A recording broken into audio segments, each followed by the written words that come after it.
Thank you once again. Yes, the team's out in front of us and the fans making their noise already. A great sea of green have travelled to the Stade de Luxembourg for this game.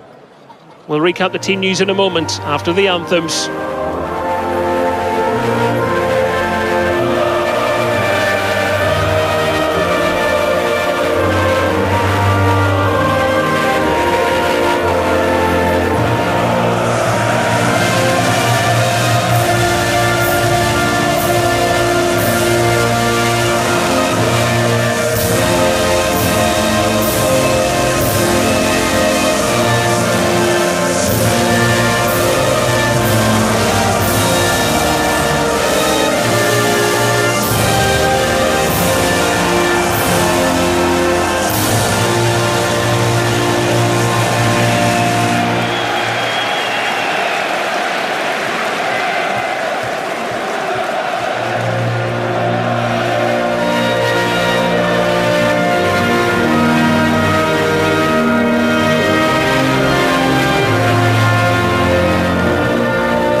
Well, 40 years is a long time to wait, but Northern Ireland once again embark on that quest as they take their first steps on the road to the 2026 World Cup.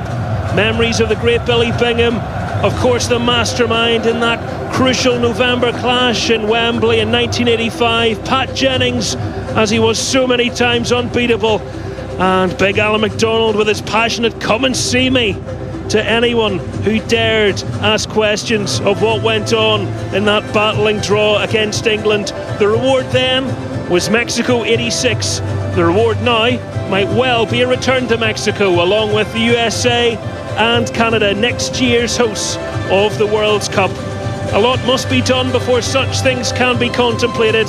A win in Luxembourg tonight would certainly set the tone before attention turns to the mighty Germany in Cologne. Michael O'Neill's team topped the Nations League group with Luxembourg, getting a win and a draw over these opponents. But a new man in the dugout for tonight's host, Jeff Strasser, an international legend for them with 98 appearances, takes charge for the first time after 15 years under the stewardship of Luke Holtz. And that is why, John O'Neill, it makes it rather hard to know what to expect from the team that Northern Ireland come up against. Yeah, I think maybe 2 years ago around 2023 they had a real purple patch where they definitely made strides relatively within their international team. They had some great results. I don't think this team are anywhere near that. I think they've fallen off a little bit since then, and to be honest, Michael, the only Luxembourg player that ever stuck in my mind was Rodriguez, and thankfully he's not playing. From our point of view, it's already been said,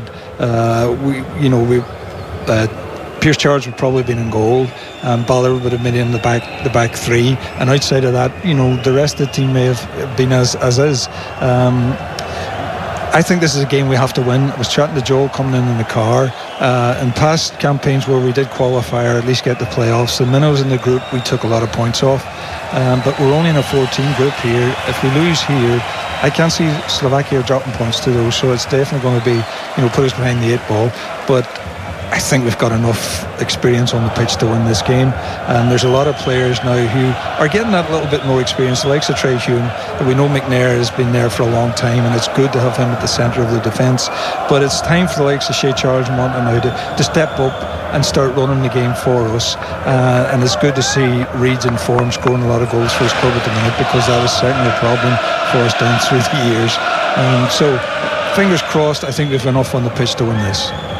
It is a team of Latvian officials looking after proceedings tonight. Our referee is Andris Tremanis, and he is going through the last minute count of players before we get things underway. Luxembourg are in their all red strips, and Northern Ireland in change colours tonight with those white jerseys with the green across them, the dark green shorts and the white socks. Luxembourg kick us off, playing from left to right. Their team has Morrison goals, Bonner, Carlson, Koric, Madmutovic and Jans in defence, Moreira, Ollison and Barrero. Their midfield and Dodari and Sinani up front. And for Northern Ireland, it is a return for Bailey Peacock Farrell. A long time for him since he has been able to start, but he nudges nearer to that 50th cap tonight, up to 49 with Pierce Charles's unfortunate injury. In front of him, a back three of Hume, McNair and Toll. And then in midfield, Bradley and Devaney either side of Galbraith, Shea Charles and Ali McCann. And Price will supplement Reid in attack for Michael O'Neill's men. Yeah, I mean, I think I remember back to the game we played in there, and from, if my memory serves me right, Michael, I think they gave us the first two goals trying to play stupidly out from the back, and we were well in control in that game, and then let it slip to lose or to draw 2 each. Hopefully, if we can get that sort of start tonight, we shouldn't let these teams back into the game.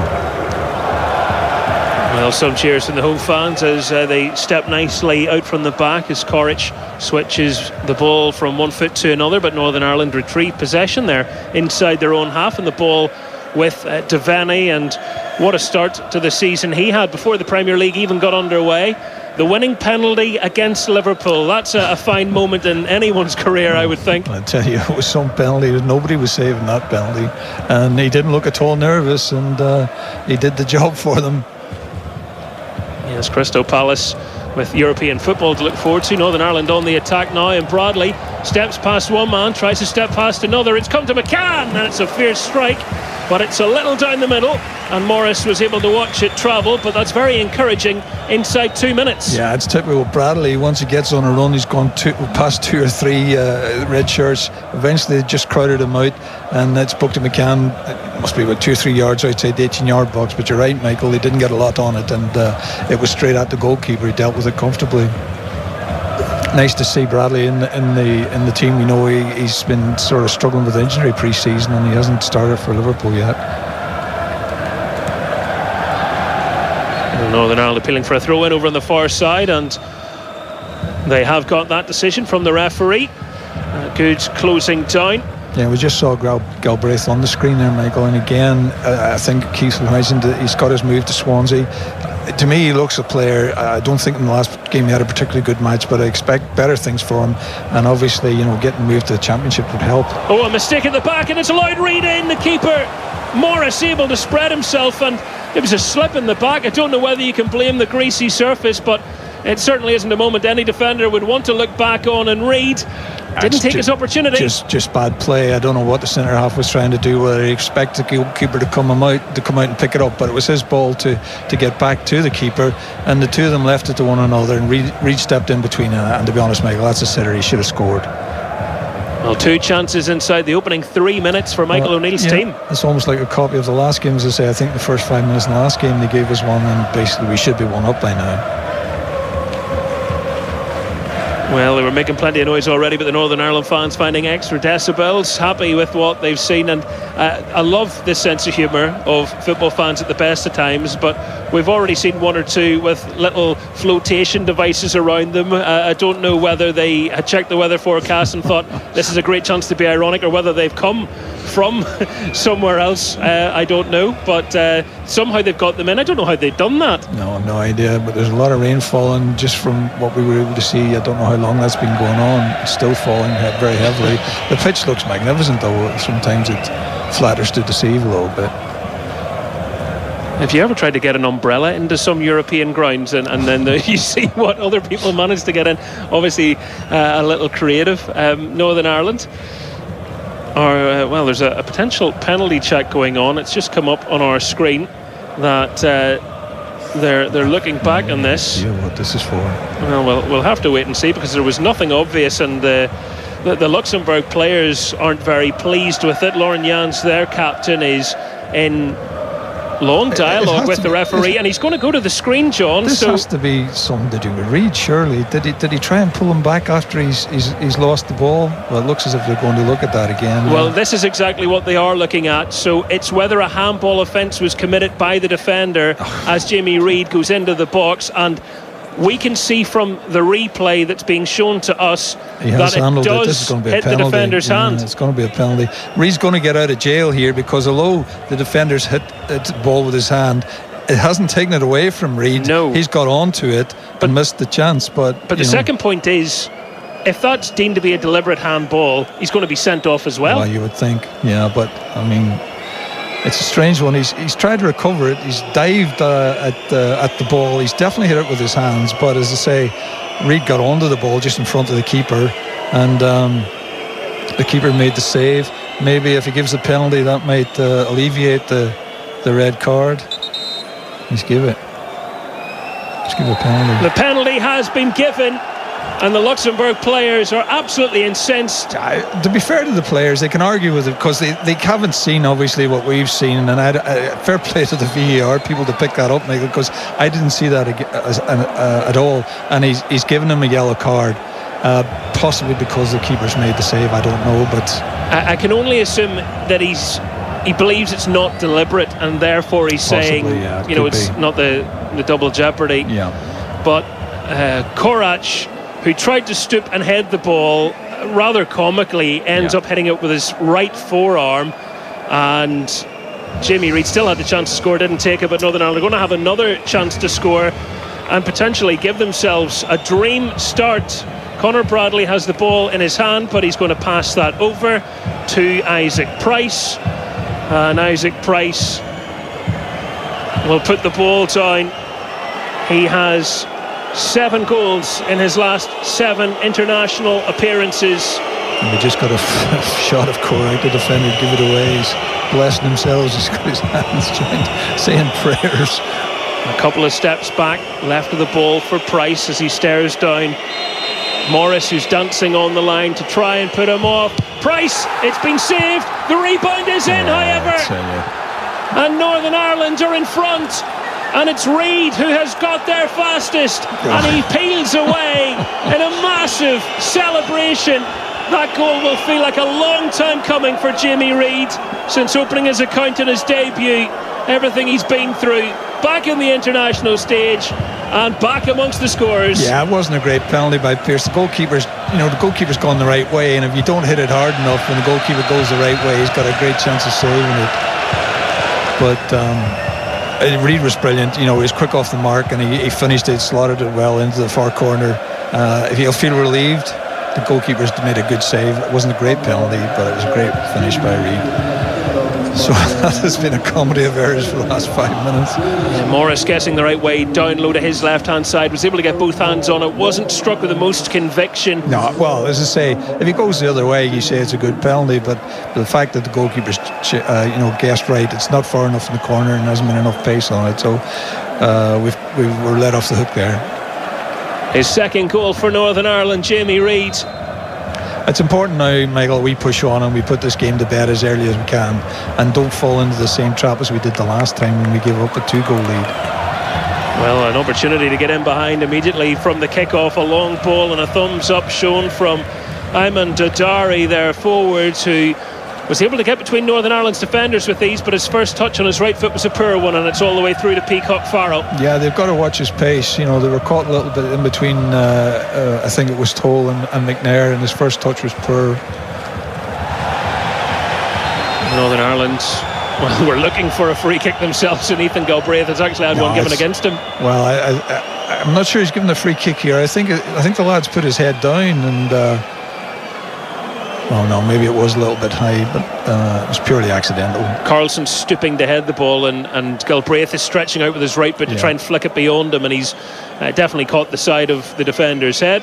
He's got a telling off from the referee, probably as much for quizzing the assistant official as anything.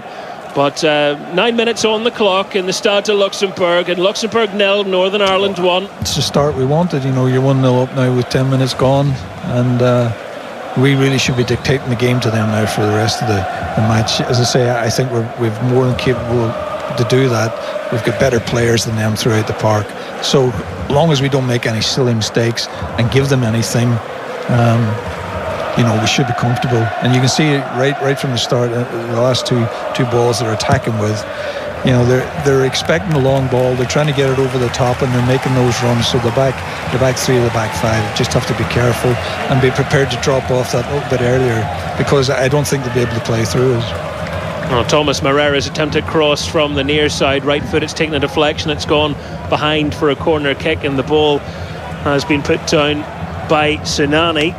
He's taken a couple of strides back. The former Norwich, Huddersfield Town and Wigan man in swinging, corner kick nodded away. Reid outside the box gets another touch onto it, and it's rather unceremoniously punted back into the penalty area. But it took a couple of Northern Ireland players to wrestle the ball away from the industrious Leandro Barreiro. Yeah, the corner come in, and he seemed to be a little bit reluctant to deal with it. It went too far into the 18-yard box, but eventually we got it away. It stuttered a little bit in doing so. Penny for the thoughts of Jess Strasser.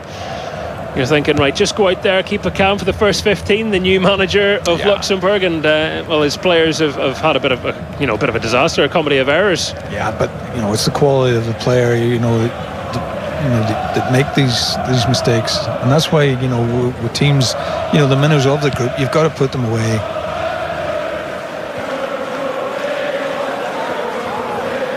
Ball with the home side as they're. Well, funny enough, Michael, this team have all the possession. We're 1-0 up and can't get the ball at the minute. Yeah, maybe Northern Ireland happy to let them move it round the back. Well, it's up to them now. They've got to come and break us down. They're trying to do that with a ball inside to Sinani, halfway inside Northern Ireland's half. He controlled it in his right foot. He moves the pass to the left with his left foot and tapped inside by Dirk Carlson, who's crossed the halfway line. Northern Ireland working hard out of possession, but not overcommitting either. No, they've got lots of possession, but at this minute in time they're not hurting us. But at the end of the day, we want to get on the ball. Well, an understandable bit of a lull from some of the home fans who are stunned at the moment as to how this game started, as they attempt a strike from distance. Ollison, he scuffed that when it was easily watched wide. Yeah, it was a back pass. It wasn't even as strong as a back pass. You're right, he scuffed it. The space is open for him, but totally got it all wrong. We just need to be careful. We're giving them too much space, just in front of our back three. We've got to close them down a little bit, giving them a lot of room to pass the ball about. But we're not messing about here, Michael. Bailey Peacock-Farrell's taking the goal kick, and we're going to put it into their half and try and play there. Well, the mission statement's been loud and clear, hasn't it? Maybe no hiding from it when you look at the teams that you're in that four-team group with, what the expectations have to be. The minimum really that Mike O'Neill is looking at is finishing above Slovakia, because Germany are going to be huge favourites. Yeah, without a doubt. And you're hoping to get that second spot, and that's why this game is so important for us to start with 3 points in the bag. Northern Ireland with a throw-in down near the corner flag of the hosts on the near side. Devaney takes the throw, gets it back, and lovely little drag back from him to switch it onto his other side. Galbraith, who is a man, that's where Galbraith's very good, full of form, and he's stepped away from a couple of challenges there, and a last ditch one prevents the ball from crossing the line for a corner. But you can see the swagger that he's started the season with. Yeah, he's a good player. He's tried to link up with McCann there. He gets into the 18-yard box, and the defender has to make a good tackle to get it out of there. Man of the match in 3 consecutive games for the Swans, Ethan Galbraith, as Northern Ireland's crosses straight into the gloves of the home keeper. It was poor cross with Devaney. He's too close to the keeper, not enough pace on it, so it didn't trouble him. It was easy for him to come and take it. The Luxembourg goalkeeper opted for a move to Saudi Arabia in the summer, and Al-Khalij after winning the Belgian Pro League and making history with Union Saint-Gilloise. After 90 years waiting for top flight glory, they did that, and then he got a nice financial opportunity, I would say, at 35 years of age to go and have some sunshine. Yeah, fair play to him.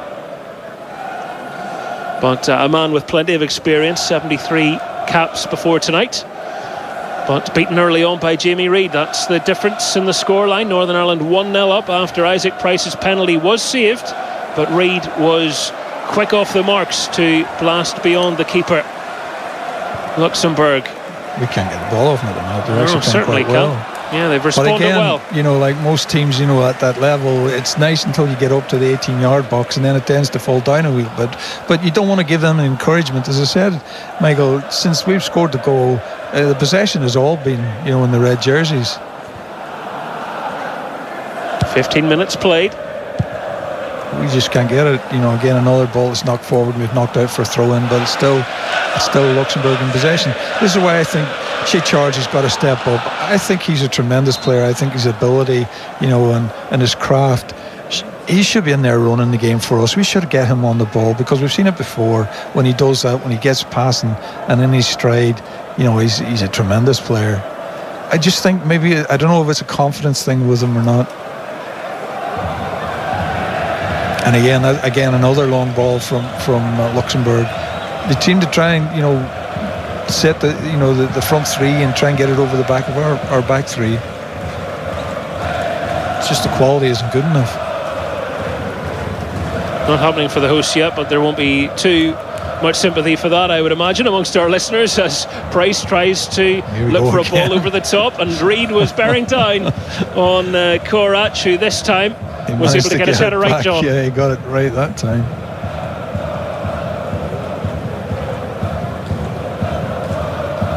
Well, they've had the lion's share of possession. They've also completed more than twice as many passes as Northern Ireland.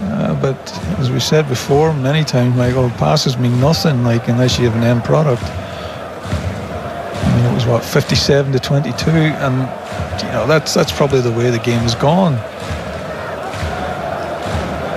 Well, the goal for Northern Ireland tonight means it's the first time that they have scored in 8 consecutive internationals since May 2016. So a happy mark there for Michael O'Neill. And also how often Northern Ireland go in front now, which certainly was not the case for quite some time. Price must be kicking himself, though. I mean, like, you know, penalty kicks is probably as easy a goal as attempted goal you're ever going to get. Dispossessed there. Price stood in the ball and it just squirmed away underneath him. We need to get the ball, Michael. You know, they're passing it around quite well. A sliding challenge, and not very clever one from Ali McCann. Now his captain Trey Hume is over trying to defend him. He needs to be careful there, Hume. You know, bringing up and pointing his finger at the referee. They don't like that. Well, the ball was played through left side of the box and just outside the area. McCann sliding in was trying to stop the ball, but caught the player. Caught the man. Yeah, he caught the player. No, I don't know. He's actually won the ball, but it's the challenge that he's gone through. The players made the most of it. But McCann definitely did win the ball first. And to be fair, that's why it's hard to be a referee, because on the replay, okay, we can see that, and maybe that's why they're protesting, but the referee only gets one look at it. And Barriero, certainly isn't making it easy for the referee, because he's still down on the ground and he's getting treatment. Yeah, I mean, it's, today's game, it's a free kick. I mean, in my time, you win the ball first, it doesn't matter what happens after that. But, as I say, his follow through, he's knocked him over, the players made the most of it. I don't think he's that injured, but he's got the free kick. And it's a dangerous position, Michael. It's maybe just outside the 18-yard box, to the left of the Northern Ireland goal. And it could be the first proper test of Bailey Peacock-Farrell. Hasn't had much to do after 18 minutes. But Luxembourg with a free kick in a promising position, and a number of players queued up there. Ollison and Sinani look the most interested parties, you would have to say. Peacock-Farrell shouting at his wall, just trying to move them along ever so slightly to make sure that nothing curls round them and catches him out. The camera's on Sinani, so I don't know if he knows something that we don't, but he doesn't, because the other guy takes it. It's Ollison. Yeah, it's per. And it was nowhere near the goal in the end. No. I mean, it's a really poor free kick. I mean, it's miles over the bar. It doesn't trouble Peacock Farrell at all. But we're giving them too much possession. If we give that type of possession to better teams, they will score against us. So I think it's important that we get on the ball here, because since we scored the goal, we've done nothing, absolutely nothing. John, I don't think they did that draft excluder on free kicks when you were playing, did they? I think it's ridiculous. Could you imagine if someone said, John, you wouldn't lie down for a minute there? I think it's ridiculous, How they decide that? Is there a meeting in rock, paper, scissors? There was always a talk about, it's a strange one, probably not, you need a good discussion of it.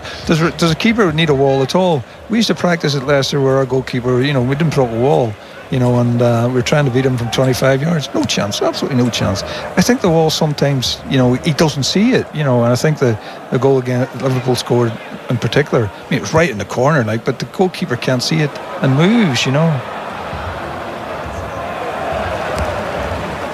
Really interesting hearing Joe Hart's analysis on that on Match of the Day. He just thought it was one of those ones a goalkeeper probably just doesn't save because it's such a good free kick. Yeah, there's no chance of saving it. But what I'm saying is he sees it late. He doesn't see that until it comes over the wall. And by that time, if the free kick is that good, he's got no chance. Absolutely no chance. Jamie Reid hanging on the last man, looking for chances. Sorry, mate, this is incredible. We just can't get the ball. And when we get it, we can't hold on to it. It's starting from the defence, isn't it? Because they keep going long, and so it won't stick. Yeah, exactly. We're kicking it long, and it's not sticking up front. And bit of confidence, roll it into the midfields. Well, that's when I keep saying that Shea Charles should be taking it off his back three. McCann should be getting it off the back three and starting to play, or let particularly the likes of Trey Hume, who we know can do it, McNair can do it, bring the ball out from the back. 21 played in the Stade de Luxembourg. In this World Cup qualifier, the opening match in Group A, Luxembourg 0, Northern Ireland 1. I mean, if you come in now and looked at the teams and you didn't know which was which, you would swear that Luxembourg's in front here. They are bossing the ball, moving it towards the halfway line, and Jans, he took it from one side to the other, didn't he? He was able to just dribble it along that line and play a fantastic pass to the left. And that's a brilliant sliding challenge from Conor Bradley, who almost looks back in disdain as if, what are you complaining about, as he trots into the penalty area. That's a Bradley tackle, isn't it? You know exactly what he's going to get from him.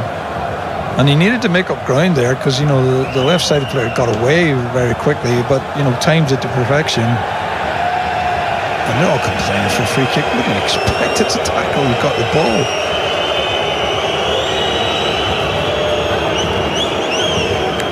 We'll throw in the decision, and throw in taken, and again it's the side in all red stroking the ball around in front of us as it's attempted to be clipped into the box by Jans. He wasn't able to make it reach there. Northern Ireland heading it away, but again losing the ball. Well, it's a fault I think Price has got to work on. When the ball comes to him, he loses it too early. He's got an eye for a goal. There's no disputing that. Jans, that time he does get the ball into the box, and the second pass is a poor one. Shea Charles gets it to McCann and across to Bradley, and a couple of passes combined, not to be sniffed at. Well, I think that's what they got to do. They got to knock about a little bit just to get a feel of the ball, because most of the players haven't touched it in ages, and wait for them to come. It's up to them now to try and force us. Keep it at the back if they're not prepared to put you under pressure, and wait for the opportunity for that pass into Shea Charles or into McCann. Well, coming into this game, Northern Ireland had scored in 6 of the last 7 away games and 7 goals. They're able to add to that tally tonight, and Michael O'Neill in a position where he's really challenging someone to go and make the forward position their own, but this is Jamie Reid's opportunity, and he'll feel, what a start to be able to do that, winning a penalty and then tucking in the rebound. Yeah, well, the centre forward position, or the goal scoring position, is one's been open for quite a while, and we've had so many variations there, and nobody's been able to tie that down.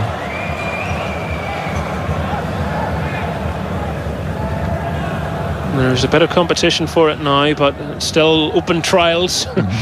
I think is the fairest description of that, is Northern Ireland. Just slow play down, but take a bit of time on the ball for the first time in this match as we tick towards the 24th minute. They have it on the right side with Bradley. He's pointing as to where he wants, runs in front of him and gets the ball to Galbraith.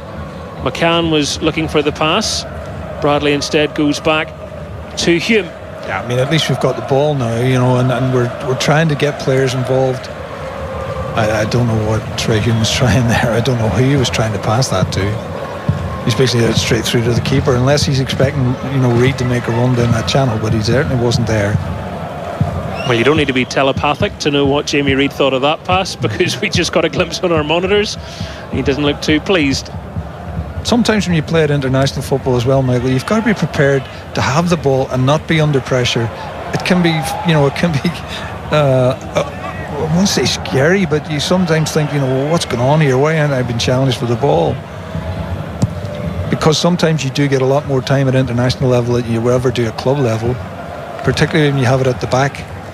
And for you, was that something you had to figure out, or was there someone that... No, it was scary. I mean, like when I played in the old First Division, everybody pushed up, you were on top of each other, trying to get, you know, they put you under pressure. When you came on the international side, most international teams, particularly from the continent, dropped off, you know, when you're standing there at the back with a ball at your feet and you don't know what to do with it because you haven't got anybody running straight at you.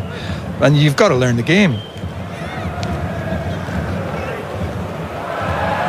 Northern Ireland giving away a free kick. The challenge from Toole. This is really scrappy and it's really frustrating because I think we're better than this. We've got better players. We've got Galbraith in the middle of the park. We've got Shea Charles. We've got McCann. They can all get on the ball and make passes, and for some reason they seem shy about doing it. You know, they've got to demand the ball off the back, you know, the back three, and get into the game.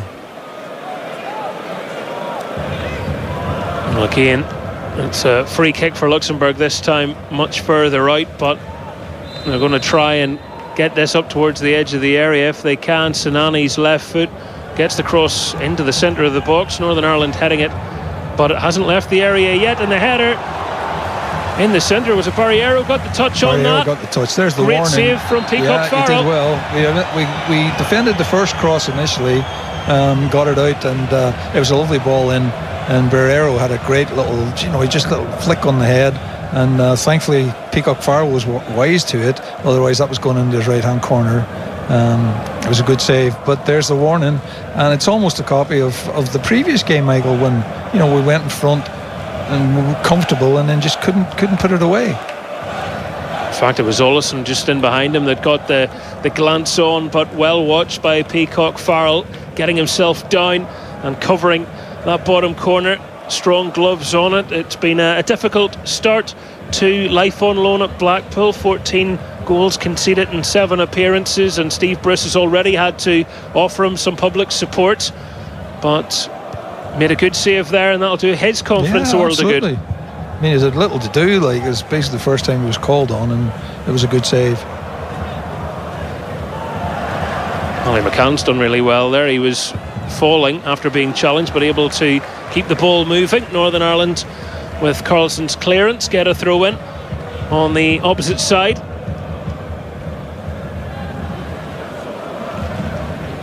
Referee having a word with one or two players, getting a little tetchy in front of him without too much to report. Galbraith trying to free Bradley as he burst from the right wing into the box. Yeah, they played it quick there from the throw in, and Galbraith tried to feed him in, and I thought Bradley almost tried to nutmeg the defender, and he just got his leg in the way, and the chance was gone.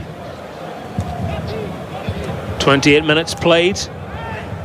Northern Ireland with the 1-goal advantage, and they will have the throw in here as well in what has been a bitty first half. Well, there's been half of 2 chances. We got one and scored, and they got one, and Peacock Farrell saved it. But on the balance of the play, they've had most of the play. Oh, he's nutmegged them again.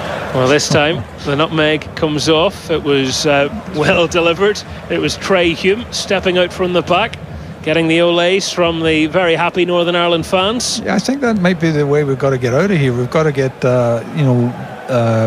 Hume, particularly on that other side, and maybe told on this side to start bringing the ball out, make that extra man, and start causing problems for Luxembourg.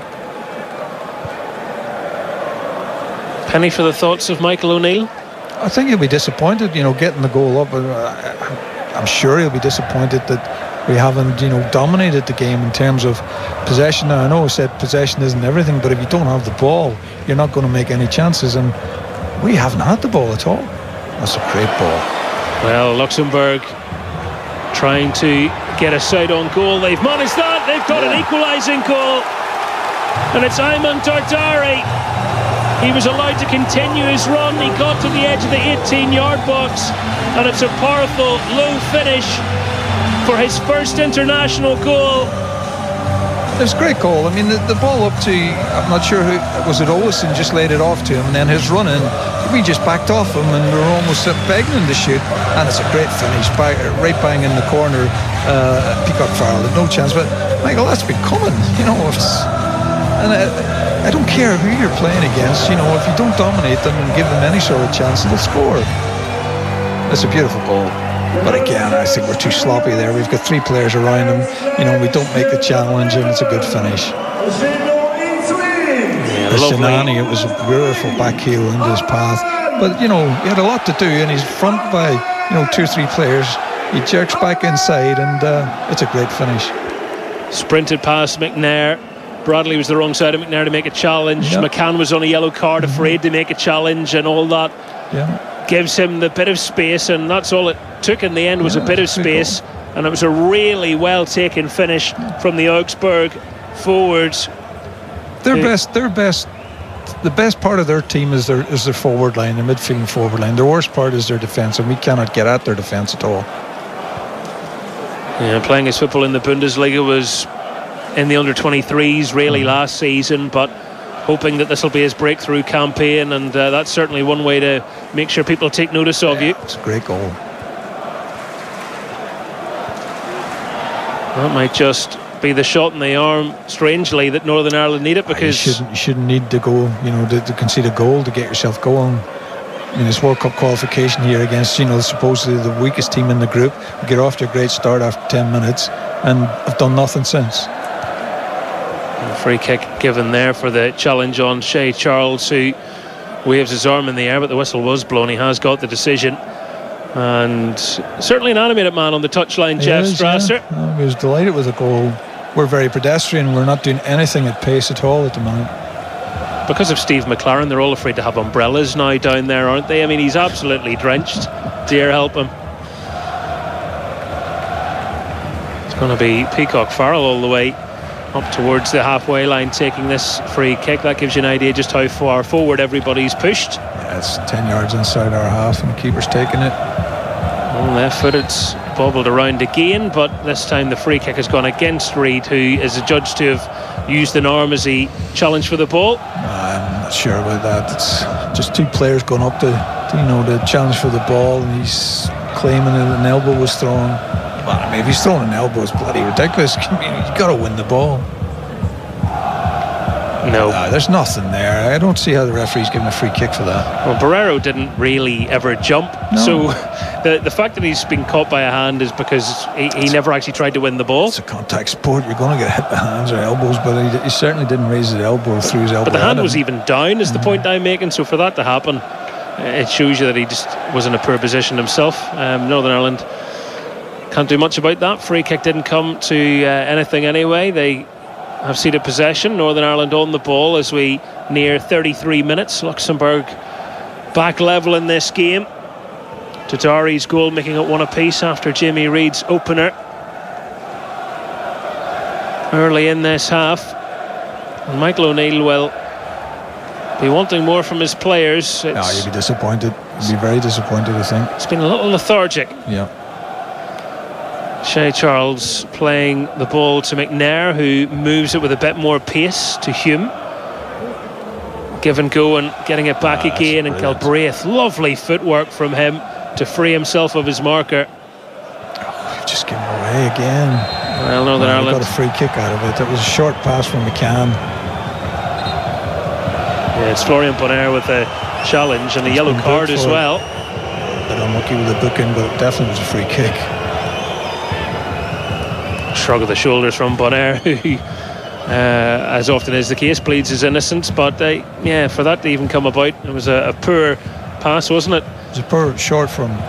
He's caught him late actually, but I don't think there was any intent. He's tried to play the ball, and Trey Hume's got his foot in front of it, and he's come down heavy on it. But I don't think it was intentional. It was almost a slight challenge from Hume just to try and keep the ball. Such was the poor pass back to him. But his industry means instead of Luxembourg counter-attacking, they have a man booked. They're defending a free kick, and it's either going to be the right foot of Shea Charles or an in-swinging delivery from Devaney. It's the right foot of Shea Charles.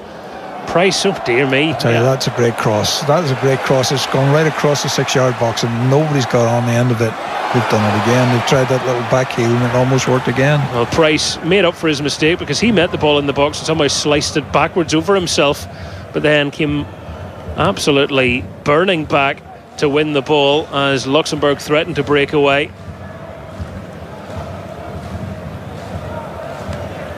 I'll score him a few brownie points back if he maybe hasn't had the first half that he's hoping for, with the penalty saved and some loose touches. Yeah, he'll be disappointed in himself in terms of his own goal tally. Good ball, unlucky. Looking for Reid, it was taken away from him as the pass forward ended up being turned back to the Luxembourg goalkeeper Morris. Northern Ireland with the ball in their own half again and trying to build from the back and looking for a way in front again with just over 9 minutes remaining of normal time in this first half in Luxembourg.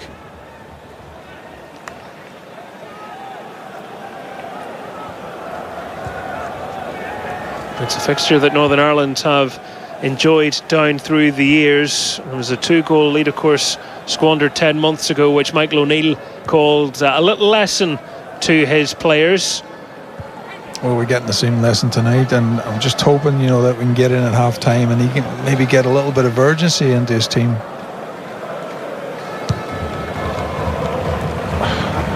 Yeah, lacked cohesion. The ball up to the strikers is not sticking at all. To be fair, it hasn't been the best of services, but any time it has gone in there, very rarely does it stick and allow us to get up the field. The last thing Northern Ireland want is to give Luxembourg any more encouragement. Well, Luxembourg are passing us off the park in terms of the skill factor. Their passes are better than ours. They're moving the ball quicker. They seem to have a little bit more purpose. Luxembourg, who drew 3 and lost 3 in the Nations League, and with their goal scorer trying to get in behind again. He was offside there. The flag was up. Northern Ireland weren't to know. They had to make sure they defended it. Toll must have did tremendously well there, because I thought he left it too late to get across, but he must have known that he was offside, and he's held his line very well. But he certainly is the threat, Yep, that pass seems to be on quite often for Dardari. He's got pace, he's got good control. Well, I mean, we're just giving it away every time we get it. We give it away. Devaney that time losing the ball, got a little touch on it, but it's popped back to Jans, who moves it back inside. Makhmutovic, and again to his keeper. They're more comfortable on the ball, and it's strange to see that, Yeah, not what Northern Ireland were hoping for, or their fans, especially after the early goal. They thought it was a chance to go and build on it, but it's been a frustrating first half. Nearly 38 played and a goal apiece. Well, if they get in at half time, whose manager's going to be more, pleased with the performance, and that's certainly going to be Luxembourg, I think. Because outside of the goal, Michael, we've done nothing. Yeah, Luxembourg, a nation with only 5 home wins ever in World Cup qualifiers, the last being in 2021. Lost the ball, and it's, given away. Easily read by Jans as Galbraith tried to find Devaney, and McCann, not for the first time, closes that down at the halfway line. Done well. I mean, the ball from Galbraith was far too short, and it's actually put them on the counter-attack, and McCann needed to get back there, and stem the flow for a little bit. just points to what we've been seeing so far, which is a disjointed display. Michael O'Neill, who before the game was talking about, yes, there are changes in defence, but this is largely the team that I want to play. They're not playing like people that are familiar with each other. Well, they're not playing, to the best of their ability. We know that we can play better than this, and I don't understand it for a World Cup qualifier. We just don't seem to have any urgency, and we know this is a great opportunity, but they're passing us off the park at the minute. Barrero.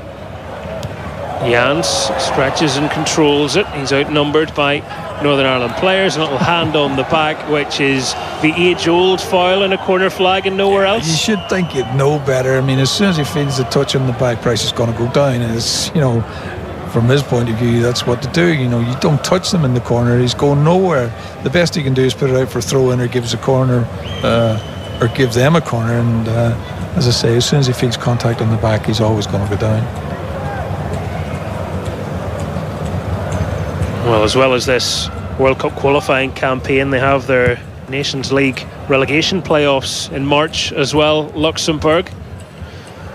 So Northern Ireland, that's good play again, certainly have arrived here expecting to be the better side, but if they don't change things in the next 5 minutes or so, as you say, Michael O'Neill will have quite a few points to make. I don't understand, I don't see what we're trying to do on the field. How are we going to get ourselves up the park? Are we relying on the two centre backs, right and left centre backs, to make that burst into the Luxembourg half to start things off, or are we trying to play it into Galbraith or into Shea Charles? And at the minute, nothing seems to be working. Home side, playing down their left side. Barrero. Bradley's so strong there.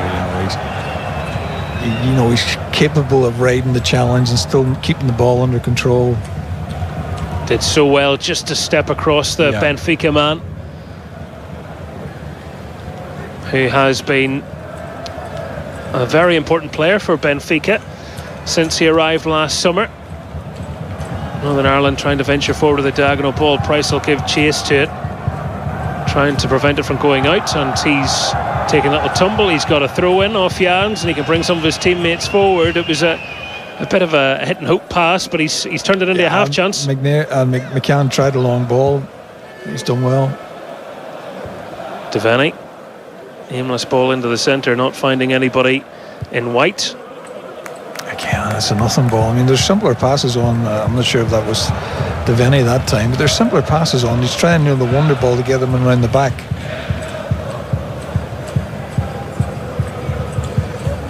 Yeah, whether it's a bit of frustration playing out, but they're rushing it when they don't need to, and Northern Ireland get the ball back now. I'm surprised Michael O'Neill hasn't been more vocal and more on the touchline, just making that point. Well, as you know, Michael, we're doing it from Belfast here, and it's difficult to see what's going on down there, and I can't hear any atmosphere at all from the ground. So, it's strange for a World Cup qualifier. I mean, I can't hear any crowd. I don't know if the crowd are getting into it or not, but from what's going on in the park, I'd be very surprised if they are, because there's very little happening.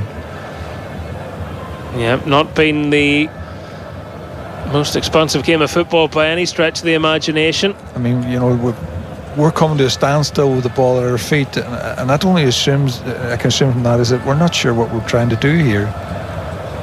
Luxembourg will feel that they've done their job to this point to stifle Northern Ireland. We're not shifting any players, as I say. Somebody's got to make a move here, and more often than not, with the way the formation's played today, that's got to be our two centre backs. Almost 2 years since Northern Ireland's last qualifier, that 2-0 win over Denmark at Windsor Park, October 2023. It's a long time ago, isn't it? It already is, yeah. Hard to believe. Bradley. No, it's a terrible cross with Bradley. He's put it straight into the goalkeeper's hands. And in the preceding 17 qualifiers before that Denmark game, Northern Ireland enjoyed just 4 victories, a pair of wins over San Marino and Lithuania. Michael O'Neill hoping his players can get off to a winning start tonight, but he'll want more from them. Well, we've got to get the ball more, and we've got to keep it more. We've got to retain it better. I mean, the game. I know we're just coming up to half-time here, but the game's been played at walking pace here now, and this is a World Cup qualifier. Yeah, it feels like a pre-season friendly. Yeah. Just being tapped left and right of a back line who are trying to frustrate Northern Ireland and bring them out so they can play the long ball and get Durdari in behind. Northern Ireland. Now, to be fair to them, once we get on the ball, they're closing us down a lot quicker than we're doing to them, and we can't get a crisp enough pass in. We can't get a quick enough pass in and get our players into space. Again, it's another one where the centre half's right up, but the back of Reid, he just touched him, Reid goes down, and we get a free kick just on the halfway line. Well, the white jerseys soaked through. Northern Ireland with a free kick on the halfway line. Shea Charles will try and send this forwards. Even just looking at the position of the players, it's sort of strange. There's not a line of people trying to make that run into the box.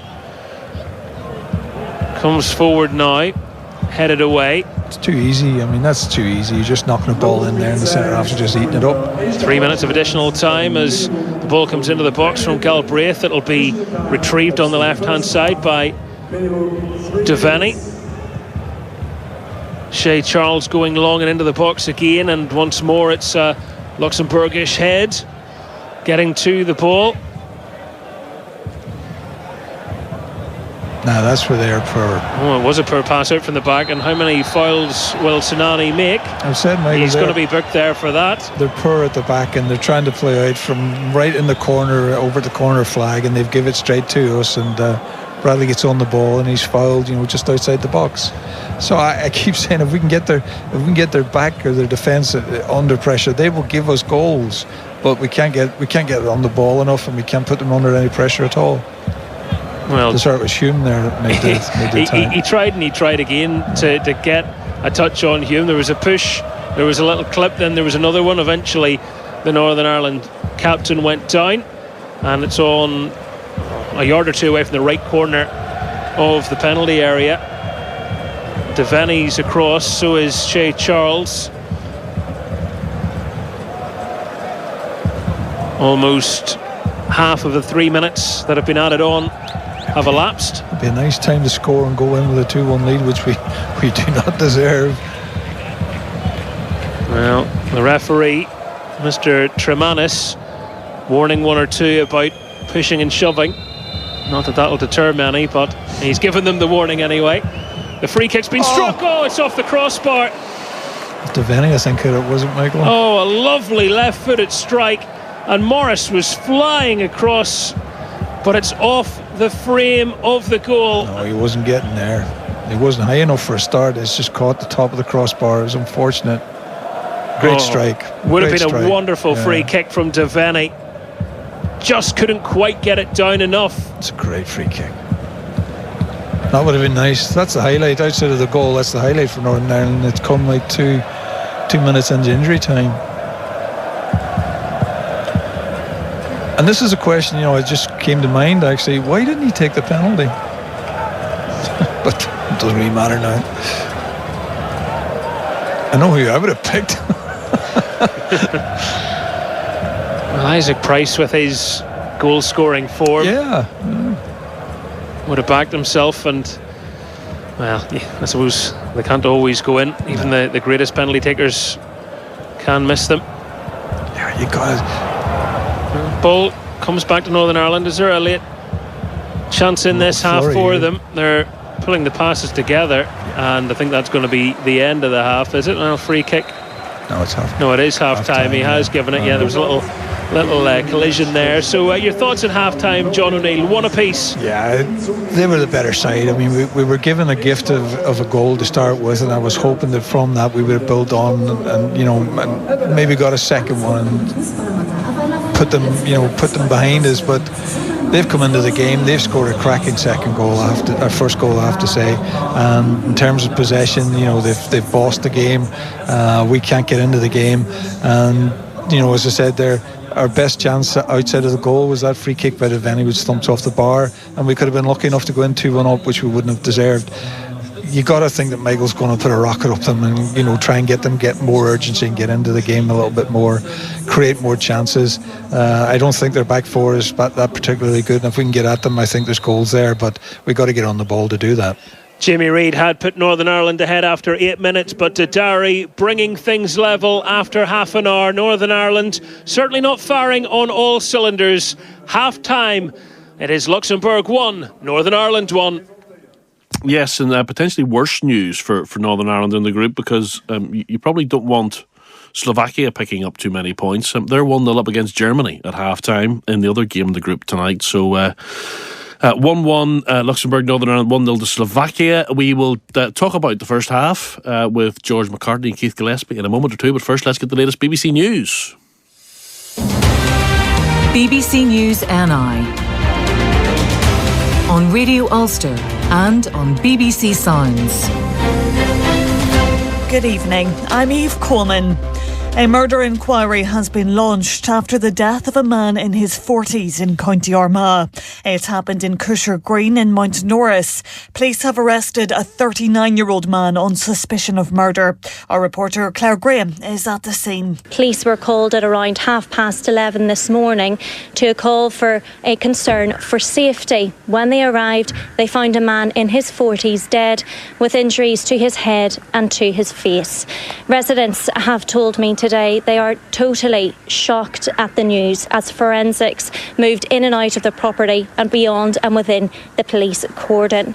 Police say their investigation is at a very early stage, but they are working at pace, and a 39-year-old man has been arrested. A County Armagh man's been sentenced to 5.5 years in prison over a plot to smuggle 10 Vietnamese migrants, 8 of whom were children, into the UK in the back of a lorry in March 2020. Daniel Loughran, who's 36 and from Newton Hamilton, was part of a gang that charged the people £15,000 each for the crossing. Belgian authorities, working with the National Crime Agency, tracked the lorry and intercepted it before it could enter the UK. Loughran was sentenced along with co-accused 53-year-old Owen Nolan at a court in Kent today. David Cunningham is from the NCA. This particular venture took place only 6 months after the tragic events in Purfleet, where 39 migrants were found dead in the back of a trailer. But despite that, they still went ahead and attempted to transport 10 Vietnamese migrants through Belgium, Zeebrugge, back to the UK. A man thought to be the leader of an organised crime gang that targeted elderly and vulnerable people is unlawfully at large for a second time. 32-year-old Raymond Lee, who is awaiting sentencing, breached his conditions while on compassionate bail for a funeral on the 19th of June after failing to return to Maghaberry prison. Lee had previously pleaded guilty to conspiracy to commit fraud by false representation and money laundering offences relating to a series of courier frauds in 2020 and 2021. It's the second time he's been at large, having evaded police in August 2023 after taking compassionate bail to attend a funeral in Dublin. The author of the landmark Cass report into gender identity services for young people in England is to carry out a review of Northern Ireland's gender services. The Health Minister Mike Nesbitt says Dr Hilary Cass has agreed to his request and is expected to visit Northern Ireland with a team in November. The LGBTQ charity The Rainbow Project said it was extremely concerned at the news and believed a review led by Dr Cass would worsen an already broken system. The designer Giorgio Armani has died at the age of 91, prompting tributes from across the world of fashion. He was known for reimagining men's and women's suits for a modern audience, but amassed an empire that extended to beauty, fragrance, music, sport, and even luxury hotels. These people in Rome said that he would be sorely missed. I'm sorry that he's died, but his name will be remembered forever in the design and fashion world, and as a symbol of Italy in the world for sure. Very sad. He was an icon. I own a lot of his designs, and he will be sorely missed. And with the weather, here's Barabest. Apart from just one or two showers, especially in the west, it's mainly dry this evening and overnight, with clear spells developing, allowing temperatures to dip into the single figures for many. Tomorrow, a cool start, but a dry start with plenty of sunshine. It will stay mainly dry through the day tomorrow, but cloud will increase, with some sunny spells continuing to come and go. Southerly winds and highs tomorrow around 17 or 18 degrees. BBC News.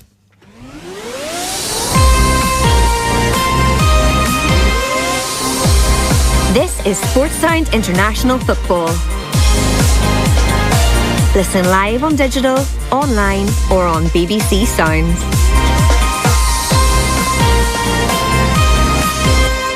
Yes, you're listening to Sports Sound. It's World Cup qualifying action. We're keeping an eye on Group A, where it's Luxembourg 1, Northern Ireland 1 and Slovakia 1, Germany 0. George McCartney and Keith Gillespie, both former Northern Ireland internationals, keeping me company. So Northern Ireland off to the perfect start, Keith. Off to a flyer.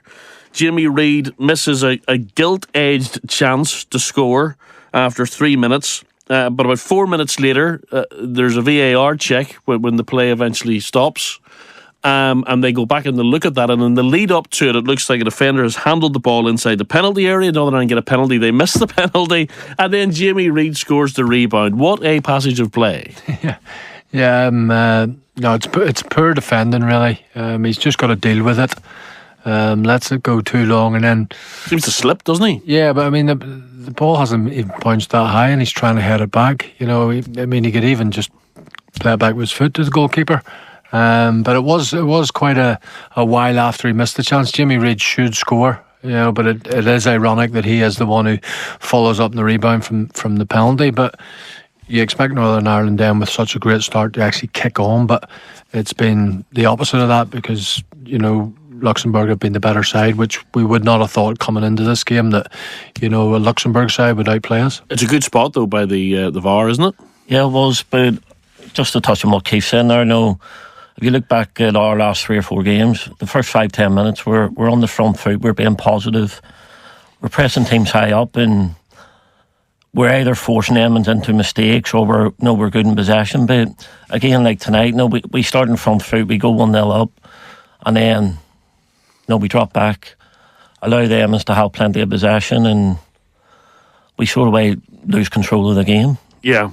What do you make of the penalty? You initially said to us you wondered if does Jamie Reid kick the defender's hand almost onto the ball? Well, it is really poor defending.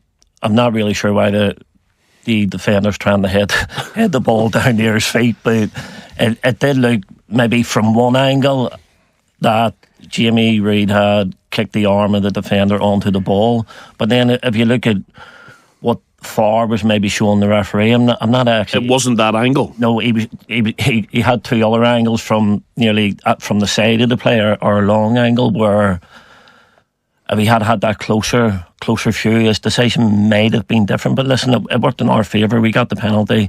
And the frustrating thing is we all said to each other, your luck could be in here. I mean, Jamie Reid's missed a sitter. They've then missed the penalty. The VAR's gone in their favour. And then, as fate would have it, when the keeper saves the penalty, it breaks to Jamie Reid to go 1-0 up. So, what happens, George? Is that a mental thing where they just sort of stop playing almost? Even before the penalty, Bradley, what Bradley does, get on the ball, he drove through the middle of the pitch. It breaks loose to the edge of the box, and we got a shot off in the first minute or so. And you're thinking, right, okay, we've got the momentum here. We get the penalty. And it's nearly like we got the penalty, and then it was, right, we'll just sit behind the ball now. A back 5 or 3 midfielders or 2 strikers will sit off, and we allow them to have it. And then, they build into the game. They start moving the ball a bit quicker. Then, to be fair to their attackers up top, that do have good movement. I think it was Sinani. He's dropping into little pockets. He's getting on the ball. Our defenders don't know whether to go in with him or drop off him. Then they've got the lad who scored, the Derry. He's looking to run off your shoulder and behind, so he has a bit of pace. And I think after a very good start, we sort of just lost control of the game. Keith, let's not sugarcoat it. I mean, between the penalty and the Devaney free kick that rattles the crossbar, that was a hard watch from a Northern Ireland point of view. It was. because it's not what we expected, But, I mean, they have got better over the years, Luxembourg. There's no doubt about it. But, to go 1-0 up and be gifted such an early goal, you think, right? Go for the kill. Exactly. And George said it, I mean, we seemed to just sit back and allow them possession, and they did grow into the game, and they looked, going forward, they do look very lively. And, I mean, it was a really good goal. That they scored to equalise, but let's be honest, Keith. They're not great, but if you give any team that kind of space and time in the ball, they'll quite casually knock the ball around and potentially make life difficult for you. And I mean, the goal's a good goal that they score. Yeah, exactly. I mean, they've got a couple of players play for Benfica, another one playing in Germany for Augsburg. So they're playing at a good level. But I mean, the goal that we conceded, I mean, George and I were talking before, we're not really sure what Trey Hume was doing, because he sort of got attracted to the ball but didn't actually even try and do anything then, and it was a nice flick, but Trey Hume was completely out of the game then. And to be fair to the lad, we've shown him on his strong foot, yes, which probably shouldn't have done. Ali McCann's scared to make a challenge because he's on a yellow, and it's a good finish, and it's what they deserved. We don't deserve to win this game. We're fortunate that we got gifted the goal and we're in at 1-1, and we need to just up it in the second half. And the other frustrating thing is, George, before Dardari scores the goal, 3 minutes earlier, there's a save from Bailey Peacock Farrell from a cross, Ollison's header, and everybody, us, John, we're all saying, there's the warning, and 3 minutes later they get the equaliser. Yeah, I think it was from a deep free kick. Second phase, it bounces down towards the corner of the 18-yard box. They pick it up. The player lobs it just back into the middle of the box, and it was a late run from the lad, which we didn't track. And he got a clean header. To be fair to Bailey, it was a good save. But just back to the goal again. It's Trey stepping out of his space, and if Trey stays in his area, he's protecting the run of the score to Derry. Stepping out without the ball, stepping out to try and make a challenge. He was stepping out to make the challenge when it was probably with a wee bit of communication between him and McCann. McCann probably goes to the number 10, and Trey stays in the space, and then you have a bit of extra cover there. But just what Keith says, we allowed the Derry to drive with the ball, cut in onto his right foot when, again, really.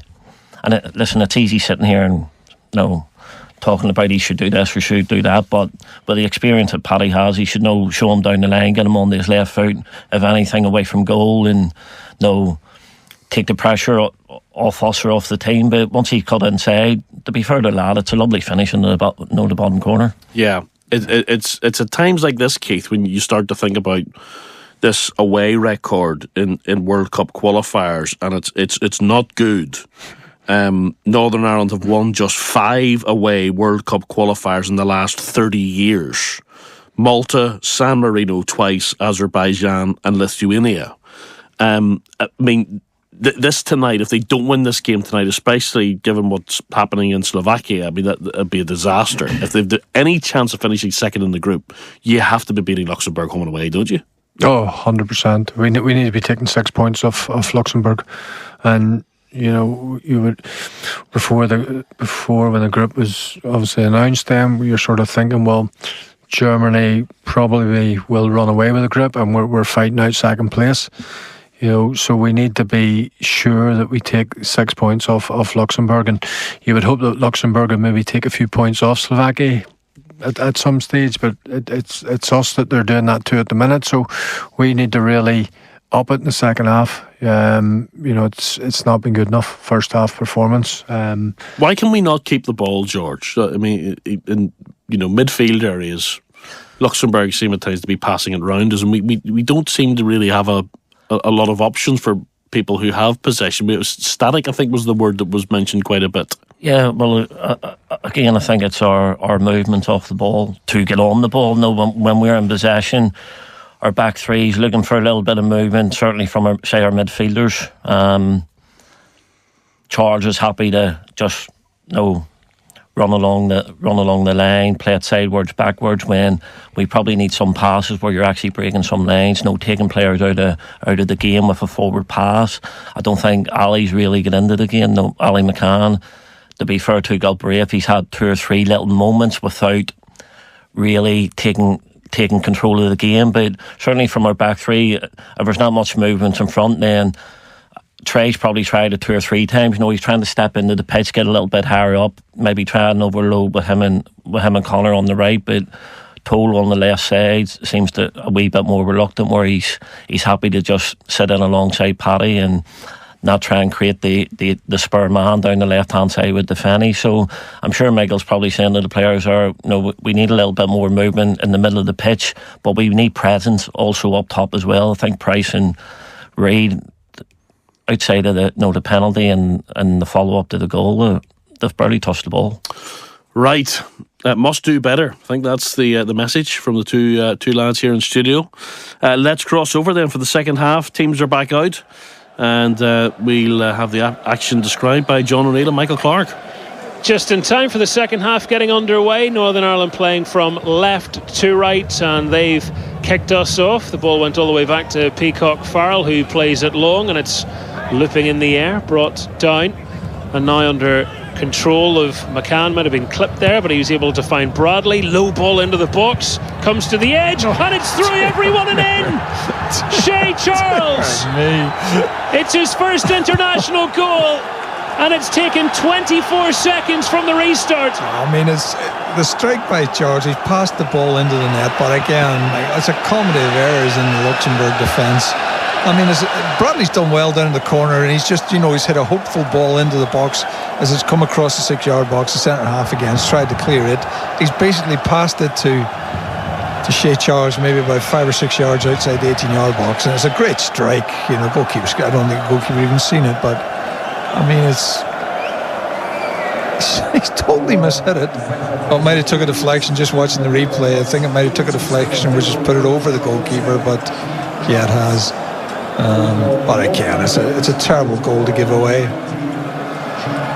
Michael O'Neill will not mind. Northern Ireland back in front in this World Cup qualifier, and it's off the knee of Said Koric. It just gives it a bit of elevation and deceives the keeper.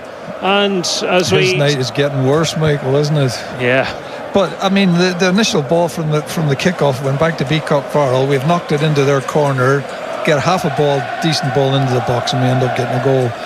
Football's a crazy game. Well, the Northern Ireland fans finding their voice, understandably, one or two looking rather unhappy at half time.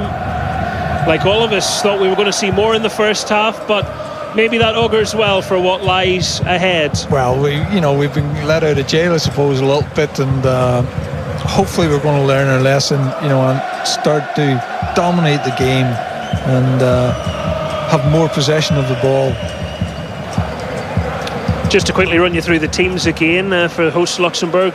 Morrison goals, Carlson, Koric, Mahmudovic and Janssen. Defence, Moreira, Ollison, Barrero, Bonnert, Dadari, their goal scorer, and Sinani for Northern Ireland. It is the same team that started the first half. No substitutions used yet. Just keeping an eye on play as Northern Ireland retrieve the ball on the halfway line. Peacock, Farrell goals, Hume, McNair and Toll in defence. Bradley, Galbraith, Shea Charles, Ali McCann and Justin Devaney in midfield, and Price just off of Reid, who opened Northern Ireland scoring tonight. Jamie Reid, in case you missed the first half, by rebounding Price's saved penalty. And Shea Charles changing, at least for now, the complexion of this match, as Northern Ireland, you heard what our panel said at half-time, echoing the sentiments of you, John. Yeah. This is a must-win game on night one. When you consider, the result that's coming through from Slovakia at the minute. Has Bradley stayed onside? It's just bounced in front of him and gone through to the keeper. Looked a lovely run from Conor Bradley. And I don't think the flag went up either. Maybe just the fact that the ground is quite wet, and as it's hit the turf, it's just skidded away from him very quickly. Yeah, diagonal ball from left to right, almost getting Bradley through on goal. And I'm sure plenty of people will be crying for Conor Bradley to be a bit higher up the pitch and a bit more involved. well, we know when he gets on the ball and makes those runs, particularly down that right-hand side, he can be very dangerously. And funny enough, the cross he's put in has eventually led to the goal. It's the first time we've had the supporters for a long time, probably from that first 5 minutes. Well, I know the temperatures still are in double digits, sort of mid-teens, but quite a few people have whipped the tops off in celebration after that goal. Down through the years and haven't been in amongst them, and no matter what the result, they seem to enjoy themselves. Goalkeeper's almost caught there. Yeah, closed down by Reid. He blocks the clearance for a throw-in. Well, that's the tempo started a little bit quicker, and hopefully they can maintain that. Well, matches on this date in history. Previously 4 matches in full internationals for Northern Ireland on the 4th of September. 1-2, drawn 2 and lost 1.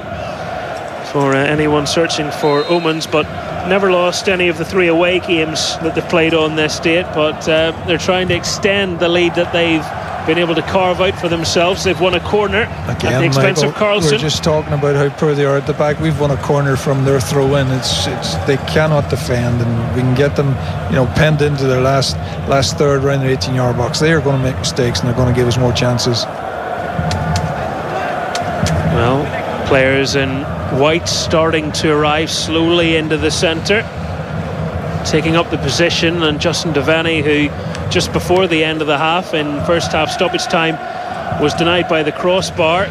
We know just how good his set pieces can be. This time obviously from a corner looking for a cross. He delivers it really invitingly into the middle. Great corner.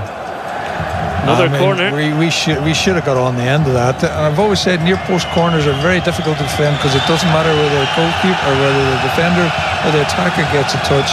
Once you get that initial touch at the near post, it could go anywhere, and that really should have been in the net. Well, it was a penalty area littered with indecision. Referee again finding that 1 or 2 are shoving each other, so he's gesticulating. Shay Charles waiting for the go-ahead to take the corner. Both arms aloft from him, right-footed. It's another floated ball in. Price gets a head on it, but it drops comfortably down for Morris, the Luxembourg keeper. Couldn't get enough pace on it. It basically hit him on the side of the head, just loops up, and it's inviting for the goalkeeper to come and take it, and he did well to do so. Back with the keeper now, left-footed, playing it out to their left back. Another little back heel, freeing them on the left-hand side, and Bonair's going to get his head down and run some more, but his cross is poor. That's terrible. I mean, to be fair, I think it's Dodari's breaking his neck to get down the centre of the goal, and he's just put it straight into Peacock Farrell's hands. But again, it's another quick break from them. Yeah, it's a tidy move again. Little pass inside, back heel, just seems to open up Northern Ireland too easily. The same move that got them their goal. Yeah, but they're quick. I mean, I think McNair was struggling to keep up with them there, so they are quick, and if they can get a full gallop on, they're leaving us in their wake. Yeah, Bonair looked a little bit like a man that galloped too much. He couldn't keep up with himself almost with the cross. Diagonal ball out from the back from Northern Ireland, just over the head of Price, and scooped away from Devaney as well for a throw in to the visitors. Yeah, when the ball's breaking down now, we're getting closer to the red shirts, whereas in the first half they were having plenty of time to pick the ball up and pick their passes out. Now they're not getting that time.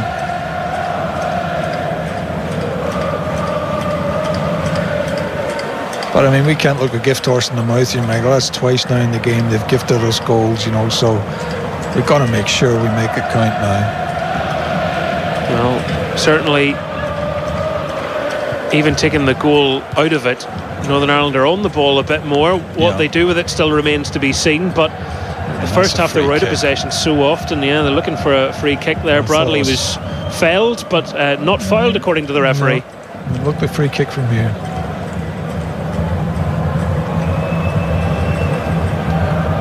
Playing from their keeper, and defender again gives it away. This time it's Shay Charles who sniffs that one out, and McCann gets it now. When they try and play within their own half, they keep giving it away. They're a little bit more dangerous when they get into our half, though.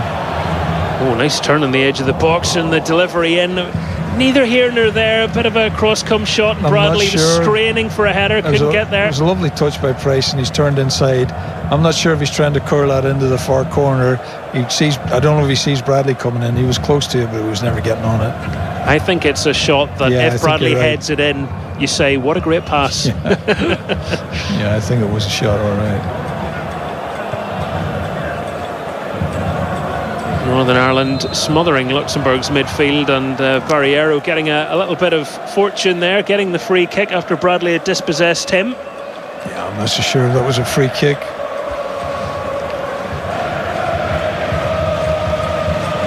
Well, certainly can't take anything for granted yet. But on the 54th minute, the scoreline reads Luxembourg 1, Northern Ireland 2.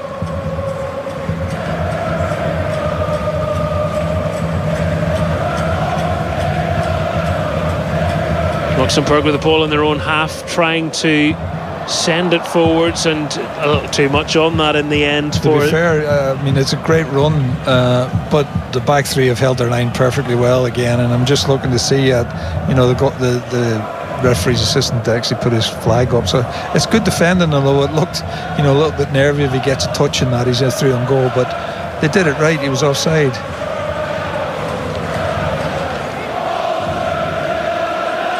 Yeah, not necessarily the fastest back three that Michael O'Neill has put out, and been asked to play that high line and trust each other.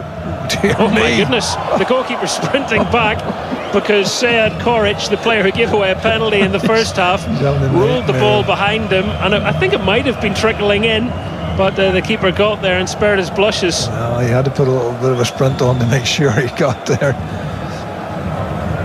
That would have been one of the strangest goals. If they start to play off from the back, I think we should press right up on top of them, because they're poor. They're really poor, and especially Koric here. I don't think he knows what he's doing. Well, he's certainly not having the best of nights so far. The player who moved to Venezia this summer, his 10th cap for his country was the November draw against Northern Ireland. Tonight, cap number 15. What they have been better at doing than us, Michael, is getting on the loose ball. The balls that are knocked up and sort of half headed away.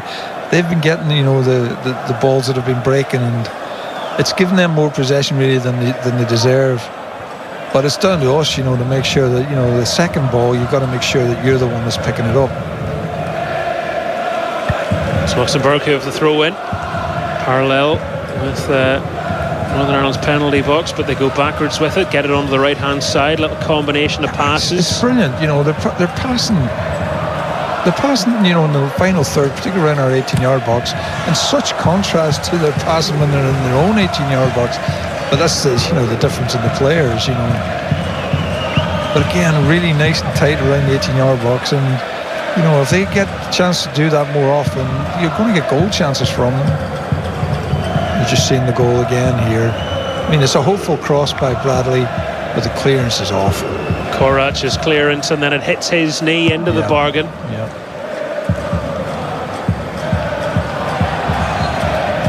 That is a foul. Now he's played. I don't know why Reid is doing that. He's played the man, he's not even looking at the ball, and he's made the referees this mind up it's a free kick. He should be looking at the ball and trying to get the ball under control and instead of playing the man. You can see he's backing into him, and he's got his arm right in his face.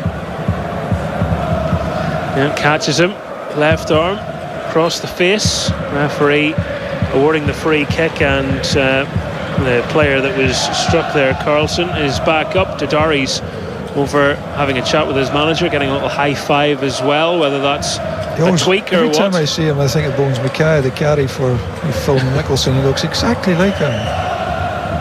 Could be living a secret double life. Jeff Strasser, who played against Northern Ireland in the first ever meeting between the two countries, February 2000. Northern Ireland winning 3-1. There were flight issues on that occasion as well. Sammy McIlroy's first game in charge, and some fella had a debut to remember. David Healy, whatever happened to him? Yeah. Not a bad player. Northern Ireland's trying to get a free kick, and Barriero, who's been down on the ground a couple of times himself. This time is the player committing the foul. Deep free kick for Northern Ireland. Shay Charles, who has restored their lead. Brilliant play. Takes it short. Took it short. In from Bradley. Header down. Not a lot of power on it. It's one for the goalkeeper. Well, it's something different, Michael. We take the free kick. Everybody's going in there expecting a long ball into the box, and he plays it to Bradley. Bradley gets a great cross on. They just can't get enough on the header. Owen Toole arriving. Yeah, it was easy enough for the goalkeeper to take, but it was something different. It was something done at a little bit of pace. Oh, dear me. Dear me. That's again the goalkeeper trying to kick her out from the back. They were lucky they got away with that this time. Yeah, it's something they've struggled with, and then by stark contrast, when it gets into their midfield, they look a lot more potent. Yeah, they're good. They're good, Bonaire, left-hand side, right-footed cross in, swinging. By McNair. Headed away by McNair. Passed inside to McCann and left by Galbraith, which was taking a bit of a liberty. You were lucky there. He's tried to step over it and let it come out to this right-hand side to Bradley, but the red jersey gets in front of him, and his touch was poor. It's gone through to Peacock Farrell, but we were lucky there. I think everyone took a collective deep breath when that happened. It looks good when it comes off, but when it doesn't, leaves your team wide open. See there, we should squeeze them in there, because we have got it. They give it away there. Shay Charles sticking out a right foot and winning the ball. Thought he'd got his first goal in Copenhagen, but for it to be taken off him and given to Højbjerg in the end, the own goal, this one staying with him. It was on target despite the deflection. It was a Bradley tackle on Bradley there. You appreciate that one. Korach, the player, putting the challenge in, and Shay Charles. Well, he's starting to get himself into the game further up the field, which is good for Northern Ireland. It wasn't the best pass there, probably with the little sort of maybe pass to the right to Galbraith would have been a better one, but he's in the right positions now, further up the field, getting him into the game. Well, whatever was said at half-time has worked, because it doesn't look like there's an obvious change to the system, John. No, they're just playing at a quicker pace. Dodari, long ball reaching him again, and he controlled it well, but it was taken off him immediately by Human. Northern Ireland need to be alert to that. You need to be careful. Playing the offside's okay, but you've got to make sure you're right, because in that sense he wasn't, but again, at least we were able to get back and dispossess him there. And this will be interesting, because they've got, I think the lads at the back, bad knows they are playing, they've got a little bit of height, so we've got to make sure we can defend this corner well. And just a bit of news being passed to me. Slovakia are now 2-0 up against Germany. It's one result you didn't want. We saw that coming on the opening night in this group. Northern Ireland heading to Cologne after this for a game against Germany on Sunday. It was hard enough going there, thinking they were going to have beaten Slovakia, but to go there now that they're actually lost is going to make it even more difficult. Corner to Luxembourg on the far side, delivered in by Sinani. Peacock Farrell flapping at that one, got gloves on it. Northern Ireland out-muscled. Dodari pushed Shay Charles away, got the shot away. It was closed down, and Devaney, he got away with that as well. Well, he ends up swiping it back into the middle of the area, and it was lucky that he'd helped there to clear the ball away. That was very, very nervy defending from the visitors. I don't know what Peacock Farrell was trying to do. I think he got caught in two minds. He didn't know whether to to punch it away or to catch it, and did neither. And we got away with that. But Dodari's a player. He's the danger man. You need to watch him. He has the ball now, off on the run, getting in behind two men on the left side. Little dummy, sits down Trey Hume, tries to skip past him a second time, that's not happening, and then comes through the back of Conor Bradley. Bradley's done well. He knows the challenge is coming. He's stuck in that corner, but he knows the challenge is coming, so he steps across it, and Dodari takes him down and he wins the free kick. That's good play. I tell you what, you would love to have him in your side, wouldn't you, that number 9? A very positive player and aggressive in the right sense, only 20 years of age as well, earning his 5th cap for his country. Yeah, he's strong as an ox. I mean, he just shrugs I think it's Reid off the ball as well to get the cross in. But again, that little warning sign, has come again. They're getting a few chances down inside our 18-yard box. So we've got to make sure now we close all that down and try and get a little bit further up the park ourselves. Just to run you through the substitutes for Northern Ireland, we haven't made any changes yet, but in case you're wondering, the two keepers are Southwood and McMullen.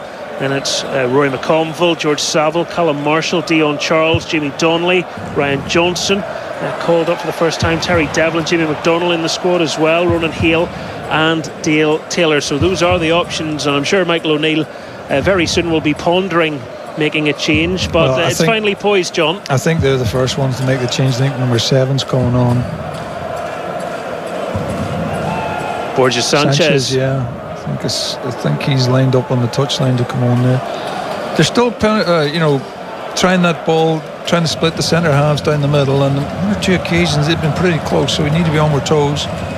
He's another dangerous player, Sanchez, as well, because he was at Borussia Mönchengladbach, has had some terrible fortune with injuries, and is now in the Dutch Eredivisie playing with Heracles. So he is the man to come on, and he's going to replace Thomas Moreira, one of the players playing a straight in Portugal.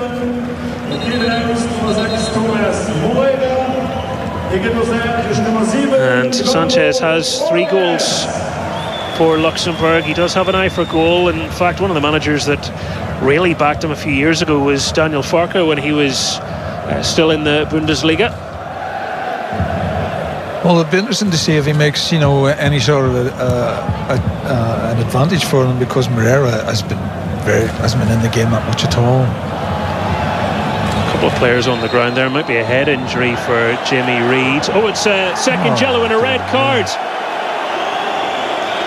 And it's Korach who is asking for VAR, which there's no point in that. He's completely lost the run of himself in all of this, and Jamie Reid is going to seek attention. He's holding his face. He's holding his face. Well, Northern Ireland players were asking for help to come on. We might get a look at a replay in a moment, but Luxembourg are down to 10 men, and the man that's been sent off hasn't left the pitch. He's standing on the pitch staring at the referee, waiting for something to change. Well, the referee's just having a word with their captain to tell them why he's been sent off.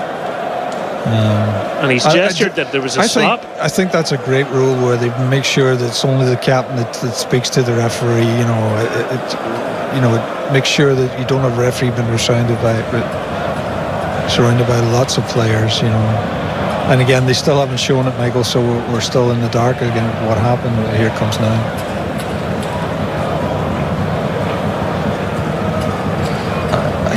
There's nothing in the first viewing. Unless he did something who's on the ground. I still can't see why he's been sent off. No, the referee signalled to Lauren Jans as if there was a slap, and you can see where there is a hand, but in no way could anyone ever describe that as a slap. And I'll tell you what, if he's down holding his face because of that slap, he needs to get a grip of himself. Has he just sent him off then? Yeah, he's been given a second yellow card. He's still on the pitch. Surely they got to look at that with VAR. Well, because it's a second yellow card and not a straight red. I'd like to see it more, because from what we can see here, there's minimal contact. Yeah, there won't be a review. Hold on, here we go. No. He's got his hand on his face and he sort of brushed him aside, but I think it's harsh. Yeah, that he's still on the touchline. Are they checking? What is he waiting for? Well, they are doing the red card check. Okay. Yeah. Okay.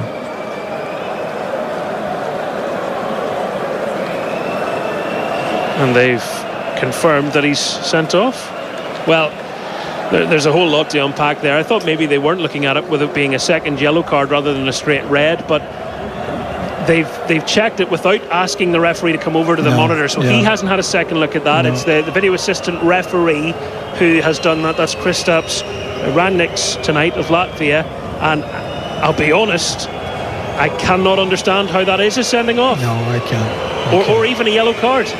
Maybe a yellow card because the hand has gone to his face, but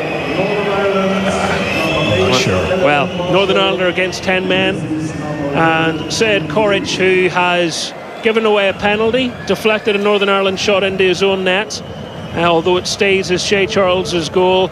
Well, he's now been sent off under very strange circumstances, and Northern Ireland have made a substitution. Callum Marshall's been sent on for Reid, as Northern Ireland with the man advantage take the free kick and score it, and it's Justin Devaney, and just like that the advantage opens up, and that young man gets his first international goal. This has been a crazy game from start to finish. It really has. Delighted for Devaney. You know, he deserved the goal. The first half was that free kick. Well, he's straight over to the travelling fans and celebrating. He is now getting instructions from Callum Marshall. The replay, as we have a look at it again. Handball. They're going to give a handball for this, I bet. I think it's off his midriff, is it? The defender heads it back. I think it just catches him on his midriff, and he right-footed. That's a great strike. Smashes it under the keeper in the near side. But yeah, it's a terrible header by the defender. Yeah, they're looking for a handball. It'll be interesting to see. I think everyone would appeal it, wouldn't they? But the goal stands. Northern Ireland 3-1 up, and with 20 minutes to go, this is... I don't understand that, because unless they've had a better view than me, Michael, and maybe you saw it better than me, but to me it was one of those where you would look at it. Do you know what I mean? You would look at it and say, no, it's definitely his midriff or whatever, because it was one of those that seemed to come up and it was close, but he's confident enough in the decision. I'm not going to argue it. Yeah, with 20 minutes to go, Northern Ireland 3-1 up in Luxembourg. It's been a rather bizarre night, John. It's been a strange night of football with strange decisions all over the pitch. But there's not going to be much argument from anyone supporting Northern Ireland, is there, if this is 3 points on the board? We've been in the, at the end of poor decisions in the past, and the Corey Evans one comes to mind was the worst of all. Well, the ball delivered into the centre, met by the head of the substitute Sanchez and controlled on the chest by a very confident Bailey Peacock. It wasn't the greatest step header, but again, they've got into the position where they were able to get the cross into the box, and a better player might have got more on it. It was too easy for them.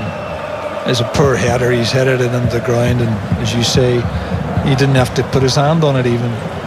Well, will Northern Ireland make the man advantage count and go and press home this advantage that they have? They should have more time and space now. Well, they're always saying, and it's true, I don't know whether it's psychological, well, sometimes playing against 10 men can be difficult, and it's made difficult if you don't use, the extra man, and you don't pass it well enough to expose them being one man short. Oh, that's a poor tackle. Yeah, it looked like a challenge, didn't it? Through the back of, was it Galbraith there? It was, but free kick not forthcoming. Play continues. Northern Ireland stroking the ball along their back line, which is on the halfway line now. You've got 2-goal lead now. You can afford to pass it back and forth across the back line. You don't have to have any urgency in it, as long as you defend it properly, and make them come out and try and win the ball. There's probably one or two attacking players in Northern Ireland's bench now going, get me on, Gaffer, sensing a chance. How quickly things can change, because at half-time we were wondering what sort of performance was going to be arriving out in the second half, because it had been frankly very poor in the first half and was one apiece. They score after 24 seconds, and now they have a 2-goal lead, and they're looking to try and make it a 3-goal lead as Bradley dribbles it into the box. The cross coming in, not a great one from Hume, cleared away, but into touch it bounces, and George Saville thought about being a ball boy, but left it roll past him. We've rode our luck tonight. And we will definitely take the 3 points, but I think overall he'll be disappointed. Michael will be disappointed by the performance, because they're not a great side, and we are definitely going to face much sterner opposition in Slovakia. But I would say that typical of Northern Ireland, sometimes, the tougher the opposition, the more we respond to that, and we play better. Sometimes, when we're expected to win, and this has been our problem all down through the years, when we're expected to win, sometimes we don't do that. But it'll be interesting to see. I'd like to see if that result stands with Slovakia. It'd be interesting to see the game itself, and just to see how Slovakia did that. But that's one result that we were not expecting. No, still 2-0 to Slovakia. A goal just before half-time, and then 10 minutes into the second half they got their second goal. So Germany fired up for a home game in Cologne on Sunday. Who'd want to play them? Oh wait, it's going to be tough, in any case, and you expect a reaction from them.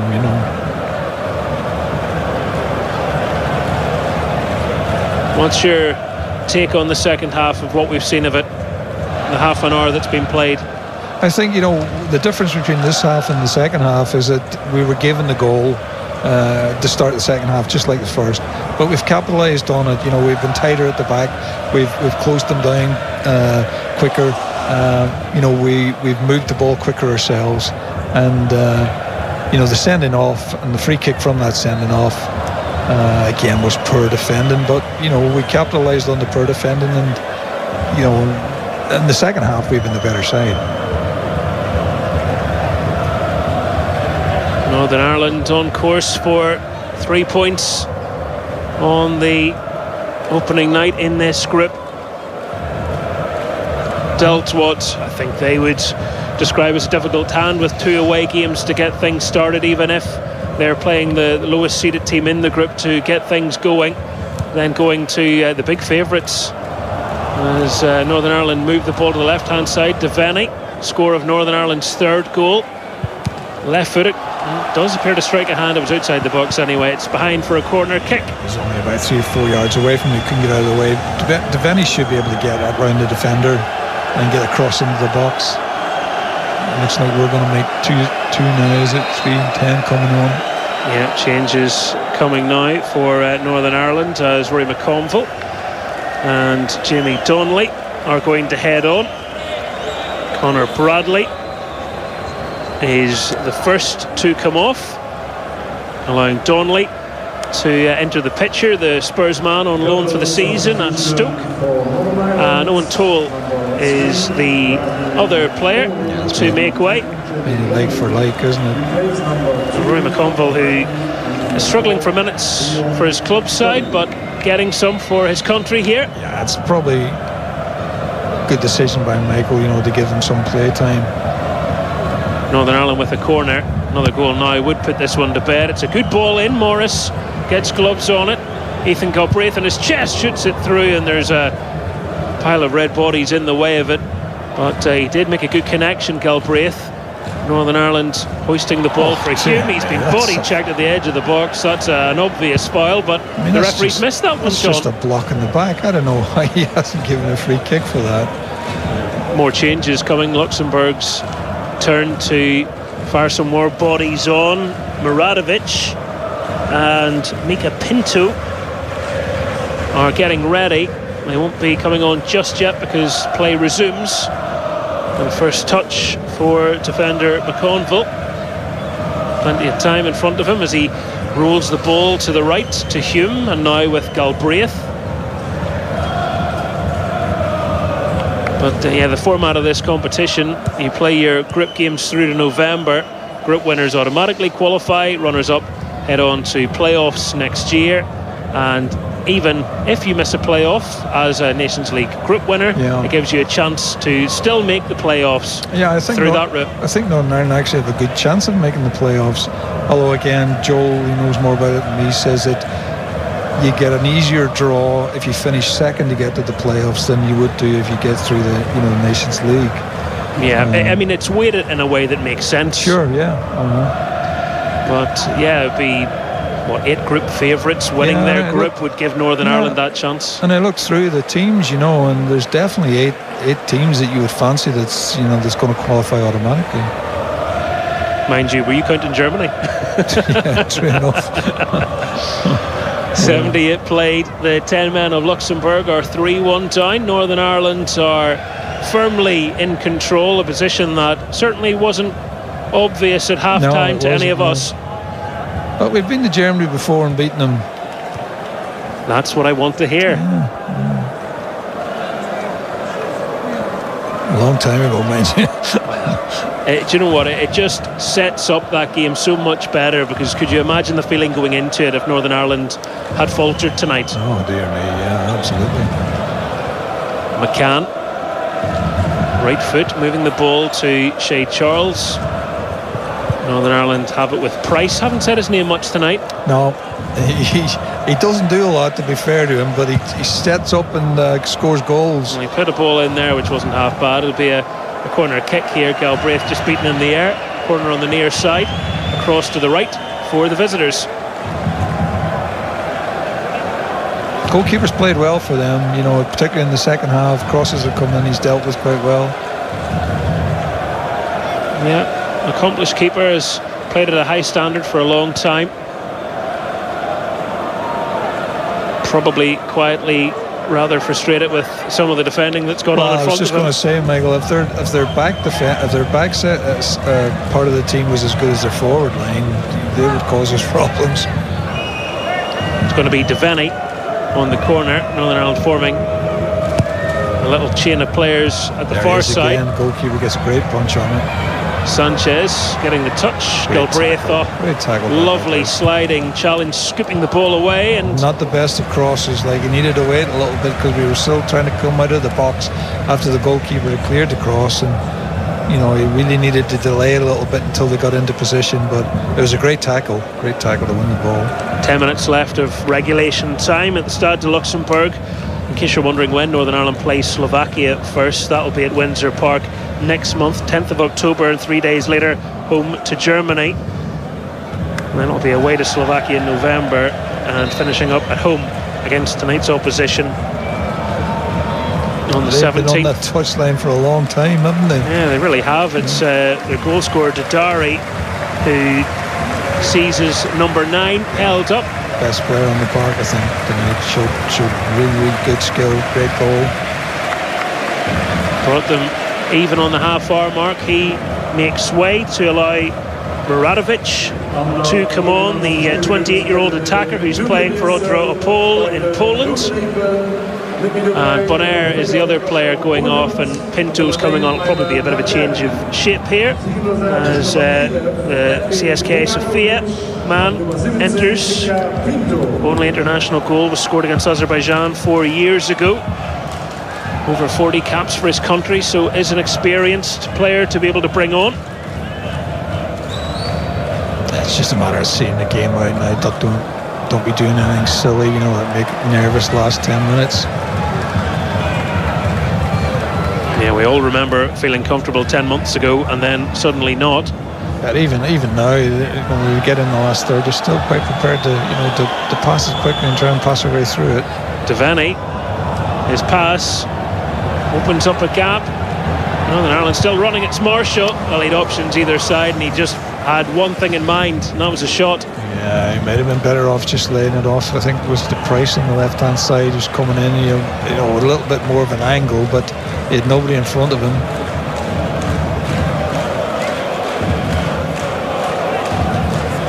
Well, at half-time, maybe some were worrying about that World Cup qualifier in 2013, 12 years ago. Yeah. It still takes some getting over, doesn't it? Almost exactly 12 years ago. It was 10th of September at the Jose Bartel. Martin Patterson had put Northern Ireland in front that night, pegged back in first half stoppage time, went behind. Macaulay getting this header 8 minutes from time. Northern Ireland were level but beaten in the 87th minute that night, and it felt like it had undone. Do you remember back? It felt like it had undone so much of Michael's good early work, the win against Russia.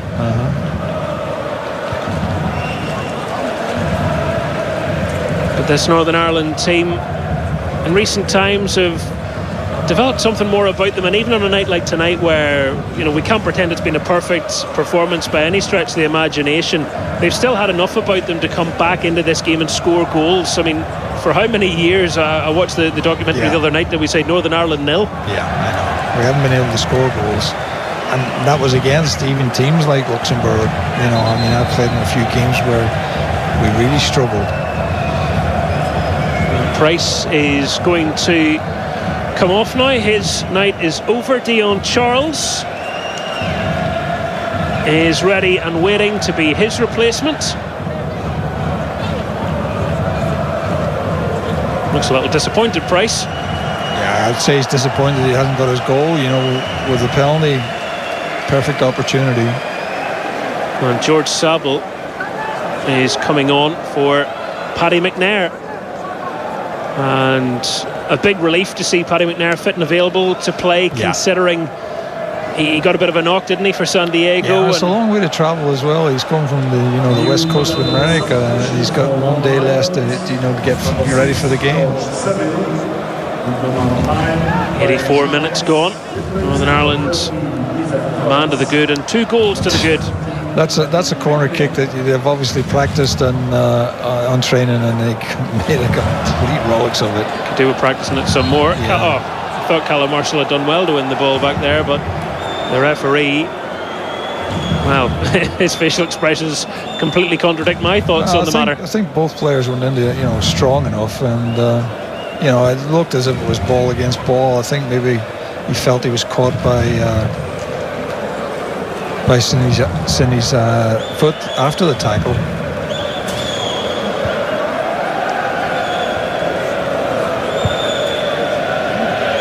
If the name Andres Tremanis means anything to you, you're wondering why it might ring a bell. He was once part of an exchange programme. The Irish FA brought him in to referee a game at the Oval, which I remember doing a fair few years ago now, John, which it ended up with a melee before half-time. There were 3 men sent off, and Ronnie McFall, I'll not forget how annoyed Ronnie was in particular, and Stephen Baxter too, at his particular performance. Maybe some Northern Ireland fans will think he's owed them one for a long time if you support either the Glens or the Crews. But Northern Ireland 5 minutes away now, slightly under from victory. Well, potentially slightly more depending on what they add on. Turn there on the edge of the box. Well, the ball hit the face there. Yeah, I think it's right in the face. Yeah. Well, the ball, from no distance away, far side of the box, they tried to curl it in, and it's just flown up, and just seen the replay, my goodness. It's like a boxing punch, that one. That'll be sore. Yeah, and they're so conscious now of head injuries that, even the referee was signalling for the medical staff to come on right away. It's drawn blood. So it's funny how times have changed, Michael. I remember twice in my career I got concussion, although I didn't know I had concussion at the time. Played at Charlton, and I couldn't remember anything about the second half until I was on the bus going back home. Couldn't remember who we were playing, couldn't remember the score. And in a home game as well, we were playing home against West Ham. Half-time, we reached the dressing room, and I thought, how did I get here? But they just sent you back out to play. Thank goodness. He's got blood everywhere, isn't he? He'll have to change his top as well. And I think the fourth official is just explaining that to Jeff Strasser. Yeah, I don't think anybody argues it, man. The head injuries right away, you gotta deal with it, and it's going straight. It's hit him straight up the nose, and he's gone down, and blood everywhere. So a stoppage, which obviously will lead to more additional time.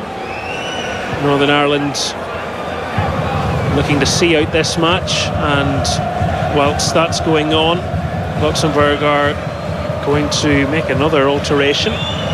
They are getting Duarte ready, who was called into the squad, the teenager, because of Christopher Martin's injury. And this young man's very highly rated. He's on the books of Borussia Dortmund. I know, He's great things are expected of him. In the under-21s, and as soon as they lost Martins, they said, well, let's give him another chance. He's played one game so far, and that was the stalemate against the Republic of Ireland, the June friendly. Yeah. Ali McCann's, I think, just about stopped the blood from his nostril there, and he's now making his way to the sideline because he needs a new jersey. And we're getting confirmation that substitution whilst that is happening. It's Matthias Olsson who had a header in the first half, well saved by Peacock Farrell, who sprints over to the touchline, and Duarte is sent on for these closing minutes. You'd think, that if he's that highly rated, if he's good enough, he's old enough. Northern Ireland will hope that none of us have any clue whether how good he is or not what's left of this game. As Dion Charles, one of Michael O'Neill's substitutes, thought about sprinting into the corner, just turns back and plays the pass to Saville, and it's all keep ball now. Saville, by coming on, moves one cap behind Stuart Dallas, earning his 61st outing for Northern Ireland. I think, this last few minutes left, he'll not win an easier cap either. Just passing it around, just trying to see time out now. Well, not too often that Northern Ireland have this luxury in a match. There's not. Oh, he's just given it away. That's a terrible pass by, I think it was Trey Hume. It was Trey Hume. Under no pressure whatsoever, we've just given it back to them. Strange how it can sometimes happen when nobody's rushing you. You do the silly things is right. Yeah, under no pressure you give it away. But at the end of the day, Michael, it's the 3 points that matter, and they've secured them. Yeah, a bit like the end of the first half, isn't it? It's petered out again to practically walking pace. They're into the 90th minute in Slovakia, where Slovakia have a 2-goal lead over Germany. We're almost at 90 minutes in Luxembourg. What a ball from the keeper there. Unbelievable long diagonal ball for 70 yards. Sinani's first touch wasn't bad either. His cross, not as good as the superlatives that went before it. No. Bobbles out. 5 minutes is what we have left. Yeah, I think with all the stoppages and whatnot, it's probably about right. Additional time of the second half, minimum 5 minutes. They start out to do, to win the game, and they've done that. I would say that the manner of the performance leaves a little bit to be desired, but the first game, it's important to win the game, and they've done that. We're going to face stiffer opposition than this, but I think, when we play against better oppositions, we're usually better ourselves. Well, there'll be some amount of Northern Ireland fans at that. There appears a healthy number travelled to Luxembourg, but can you imagine the din and the atmosphere that will be there in Cologne? Yeah, I think most of them are actually getting on the trains tonight and tomorrow and heading up there. It'll be a great game to play in, but obviously Germany are going to be hot favourites, and after that, obviously a defeat tonight to Slovakia, it's going to make it even tougher for them. Whether the Germans have a hangover from that, I doubt. They don't seem to do that, the Germans, and I think we're going to have our hands full. But it's thrown a spanner in the works in terms of playing for second spot, because you were hoping that you're going to take 6 points off Luxembourg, beat Slovakia at home, and possibly maybe get something away from home. You might have to go and beat Slovakia now after that result. Oh, the permutations will be mulled over, I'm sure, after this and throughout this campaign. Massive couple of months. Yeah, it's a quick couple of months as well, isn't it? To get a campaign over and done with. Is it a good thing if you're playing well? I suppose you would say it is, because you're getting your games whilst you're in that sort of purple patch. I was speaking to, I think it was Stephen Davies there over the weekend, and we were talking about that, and we were saying that for teams like us, if we pick up an injury here to go into the game against Germany, you don't have time to recover. So when I played, it was a game a month, so at least you had that, that month. So it definitely does not favour the smaller teams who don't have that strength and depth of player. Free kick to Barriero, who was down saying that he'd hurt his ankle until he didn't think there was a card coming out. Then he jumped up really quickly and shouted at everybody. It's amazing how that happens. He has got his free kick anyway. It's from quite a way out. Sinani once again will resume set piece duty.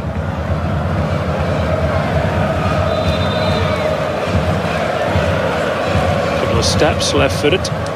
Headed away, didn't quite get into the box. Shot from distance. Well, It was more of an apology from distance, wasn't it? Bobbling around, Barriero hooks it in. They could have a way back in here. Spinning a volley over the crossbar. It goes. It's just a simple ball in the box that we're struggling to defend it. It's bubbling all over the place. We're getting half headers in, and nobody takes control of the situation. And a better striker there will put that on target. I mean, he's 6 yards out, and as he spun on it, sliced it. He sliced it over the bar. Edvin Maradovic, one of the substitutes there, and whether Barriero might have got in trouble for a high boot with Shea Charles trying to head it, I don't know, but just given the way some of the decisions have gone. Ball from Northern Ireland looking to get in behind, but had just a little too much on it to exploit an opening. It's been a strange night, Michael. I mean, we scored 3 goals, and outside of the 3 goals, there hasn't been much else happened. We haven't had any sort of sustained pressure where where balls are flashed across the box and we're getting half chances. It's just not happened.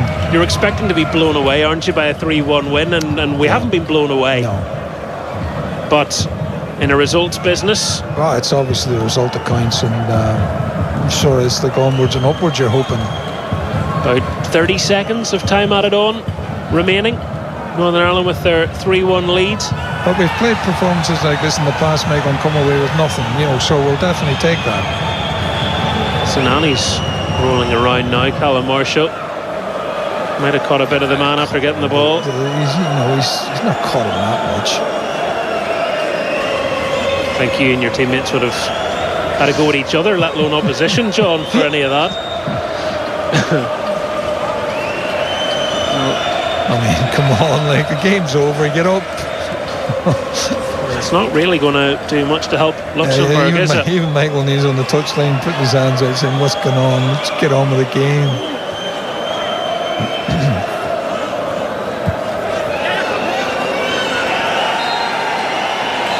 What's going on over there? Just slightly flaring up. Ridiculous, absolutely ridiculous. Sinani and he's in it again. Callum Marshall, and then Jans has said, I don't care what's going on over there, I'm going to take a throw in, and the referee said, I'm still talking, lads. He's going to blow the whistle. Whitney blew it 2 seconds ago. The referee's fed up, he's blown the whistle, time had elapsed anyway, and Northern Ireland might not have produced a classic display by any means, but the most important thing is, along with their 3 goals, they got 3 points to that was the most important thing. They've got 3 points on the board in the first game, and that's what we all expected them to do, and they've done that.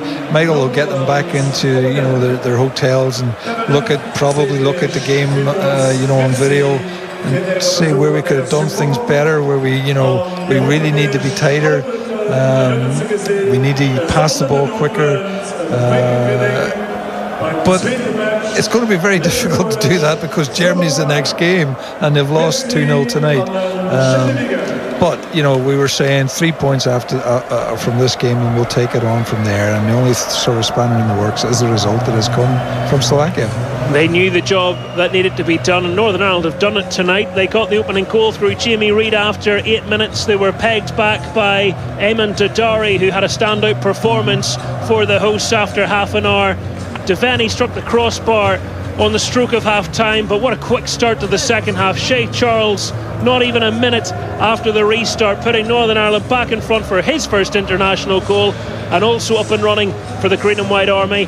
Justin Devaney capping off tonight by blasting one in at the back post. Yeah, it's another 3 goals, and on a team that for the past maybe few years have struggled to get goals, so we're getting goals from different players now. Soft goals, you might add, Michael, but having said that, we'll take them nonetheless. And we'll go to Germany and see what is in store for us. And I've seen us go to lots of places where we were never fancied and been able to dig out a result. So we'll keep our fingers crossed, but make no mistake, this is going to be a much tougher game. What a different feeling at the end of the game than we had at half time.